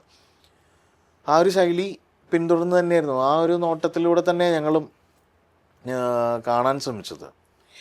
അപ്പം അങ്ങനെ കൊണ്ട് പലരെയും ഇഷ്ടപ്പെട്ടു. പിന്നെ പയ്യന്നൂർ ഞങ്ങൾ നേരിട്ട് പോയി കുറേ ആൾക്കാരെ ഓഡിഷൻ ചെയ്തെടുത്തിട്ടുണ്ട്. അങ്ങനെ അയ്യോ അത് വേറെ തന്നെ ഒരു കഥയാണ്. പയ്യന്നൂർ വന്നപ്പോൾ ഞങ്ങൾ ഒട്ടും പ്രതീക്ഷയില്ല. ഇത്രയും 3 ദിവസം ഞങ്ങൾക്ക് ഭക്ഷണം കഴിക്കാൻ പോകാനുള്ള ഗ്യാപ്പില്ലാത്ത അത്ര ആൾക്കാരുണ്ടായിരുന്നു അവിടെ. ഇത്രയധികം അഭിനേതാക്കൾ ആ നാട്ടിലുണ്ടെന്ന് ഈ വന്നവർ തന്നെ എപ്പോഴാണ് തിരിച്ചറിയണത്. അതുപോലെ ആൾക്കാരുണ്ടായിരുന്നു. അങ്ങനെ ചിലപ്പോൾ ഒരു എന്താ ഒരു 10-12 കഥാപാത്രങ്ങൾക്ക് വേണ്ടിയിട്ട് ഞങ്ങൾ കുറഞ്ഞതൊരു 600-700 പേരെയൊക്കെ ഓഡിഷൻ ചെയ്യേണ്ട സിറ്റുവേഷൻ ഉണ്ടായിരുന്നു. കാരണം അത്രയും പേര് വന്നിരുന്നു അത്രയും ദിവസം എടുക്കും. അത്രയും ദിവസം. അപ്പം വിളിച്ച് പറഞ്ഞിട്ട് വരുന്നവരാണെന്നാണ് ധാരണ ഉണ്ടായിരുന്നത്. അപ്പോൾ ഇതാ കേട്ടറിഞ്ഞ് വന്നവരുണ്ട് കുറേ പേര്. ഇപ്പോൾ ഒരാൾ വരുമ്പോൾ എൻ്റെ കൂടെ 2 പേരുണ്ട് കേട്ടോ, 2 പേര് അവർക്ക് നന്നായിട്ട് അഭിനയിക്കും എന്ന് പറഞ്ഞിട്ട് അങ്ങനെയൊക്കെ വന്നവരുണ്ട്. ഇതിൽ ഞാൻ മുമ്പേ ചോദിക്കാൻ വന്നതാണ്, അതിപ്പോൾ ഡിബേറ്റ് ആയിപ്പോയി. ഒരു ആക്ടറിന് അയാളുടെ പൊട്ടൻഷ്യലിനെക്കാട്ടിയും ഉപരി ഒരു ഡയറക്ടർ വിചാരിച്ചാൽ ഒട്ടും അഭിനയിക്കാൻ പറ്റാത്ത, ഞാൻ അങ്ങനെ പറയുന്നതല്ല, ഒട്ടും അഭിനയിക്കാൻ പറ്റാത്ത ഒരു ആളെ അഭിനയിപ്പിച്ചെടുക്കാനുള്ള ഒരു കഴിവ് ഒരു ഡയറക്ടർ വിചാരിച്ചാൽ can he pull off? I mean ഇത്ര നാളത്തെ ഒരു എക്സ്പീരിയൻസ് വെച്ചിട്ട് കാസ്റ്റിംഗ് ഡയറക്ടർ എന്ന രീതിയിൽ വാട്ട് ഈസ് യുവർ ഒപ്പീനിയൻ? അത് എല്ലാ വ്യക്തികൾക്കും ഒരു ക്യാരക്ടർ അഭിനയിക്കാൻ പറ്റുമായിരിക്കും. അവർക്ക് റിലേറ്റ് ചെയ്യാൻ പറ്റുന്ന, അവർക്ക് മനസ്സിലാവുന്ന ഒരു ക്യാരക്ടർ പറ്റുമായിരിക്കും. ഒട്ടും അഭിനയിക്കാൻ പറ്റാത്ത ഒരാളെ എങ്ങനെ ഒരു ഡയറക്ടർ മോൾഡ് ചെയ്യുന്നുള്ളതിനെ പറ്റിയിട്ട് എനിക്കിപ്പോൾ ഡൗട്ട്ഫുൾ ആണത്. പക്ഷെ അവരെ കയ്യിൽ എന്തെങ്കിലും മരുന്നുണ്ടെന്ന് കണ്ടു കഴിഞ്ഞാൽ അവർക്ക് ഇപ്പോൾ ഞാൻ പറയാം, ഇപ്പം ഒരു സമയത്ത് പ്രിയാമണി എന്ന് പറഞ്ഞ ആക്ട്രസിനെ ആൾക്കാർക്ക് ഇഷ്ടമായിട്ടുണ്ടായിരുന്നില്ല അണ്ടിൽ അവർ ഈ ഇത് ചെയ്യുന്നവരെ, പരുത്തിവീരൻ ചേരുന്നവരെ. അതെ അതെ, പരുത്തിവീരന് മുമ്പ് അവർ കൊള്ളാവുന്നൊരു നടിയായിട്ടോ അങ്ങനെ ഒരു ആളെ പോലെ നമ്മൾ കരുതിയിരുന്നില്ല. പരുത്തിവീരന് ശേഷം അവരതുപോലെ എക്സൽ ചെയ്യുന്ന ഒരു കഥാപാത്രം പിന്നെ ചെയ്തിട്ടുമില്ല. ഇന്നും അവർ പരുത്തിവീരൻ്റെ ഒരു ഇതിൽ തന്നെയാണ് നിൽക്കുന്നത്. ഒരു മോശം നടിയൊന്നുമല്ല. അതിനുശേഷം നല്ല റോൾ അതുപോലത്തെ റോളും കിട്ടിയിട്ടില്ല എന്നുള്ള. കാരണം ഒരുപക്ഷെ അവരതിനിടുന്ന ഒരു എഫേർട്ട് ഉണ്ട്.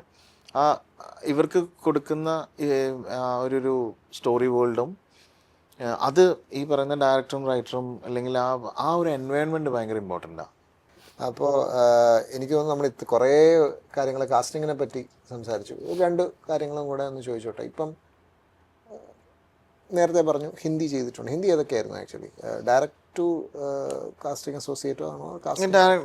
കാസ്റ്റിംഗ് അസോസിയേറ്റ് ആണ്. കൂടുതലും പരസ്യങ്ങളാണ് ഹിന്ദിയിൽ ചെയ്തിട്ടുള്ളത്. പിന്നെ ഷേർണി എന്ന് പറഞ്ഞ പടമുണ്ട്. ഷേർണി വിദ്യാബാലൻ്റെ പടം. പിന്നെ ഒരു മുംബൈ അറ്റാക്ക് എന്നല്ലേ അതിൻ്റെ പേര്, ഒരു സീരീസ് ഉണ്ട്. എനിക്ക് തോന്നുന്നു നിഖിൽ അദ്വാനിയുടെയാണോ? 26/11 മുംബൈ അറ്റാക്ക് ആണോ? അതെ അതെ അതെ, ഓക്കെ ഓക്കെ. അതിൻ്റെ സെക്കൻഡ് സീസൺ അതുണ്ടായിരുന്നു. പിന്നെ അപ്പോൾ എനിക്ക് തോന്നുന്നു നല്ല അത്യാവശ്യം നല്ല നാഷണൽ ലെവലിലുള്ളതുണ്ട്. You should be thinking about the marketing actually. സി ഇൻഡസ്ട്രിക്കകത്ത് ഞങ്ങളെ അറിയാം, ഞങ്ങൾ എന്താ ചെയ്യുന്നതെന്നുള്ള കാര്യം അറിയാം. അപ്പം ഞങ്ങൾ വെട്ടിയൊരു വഴിയുണ്ട്. അത് ഞങ്ങൾ പോകുന്ന സമയത്ത് ഒരു ഇത്തിരി കല്ലും മുള്ളും ഒക്കെ തന്നെയായിരുന്നു. തൊട്ട് പിന്നാലെ വന്നവർക്കും ഇങ്ങനെ തന്നെയാവും. പക്ഷെ ഞങ്ങൾ അനുഭവിച്ച അത്ര കല്ലും മുള്ളും അനുഭവിക്കേണ്ടി വന്നിട്ടില്ല എന്നുള്ളതാണ്.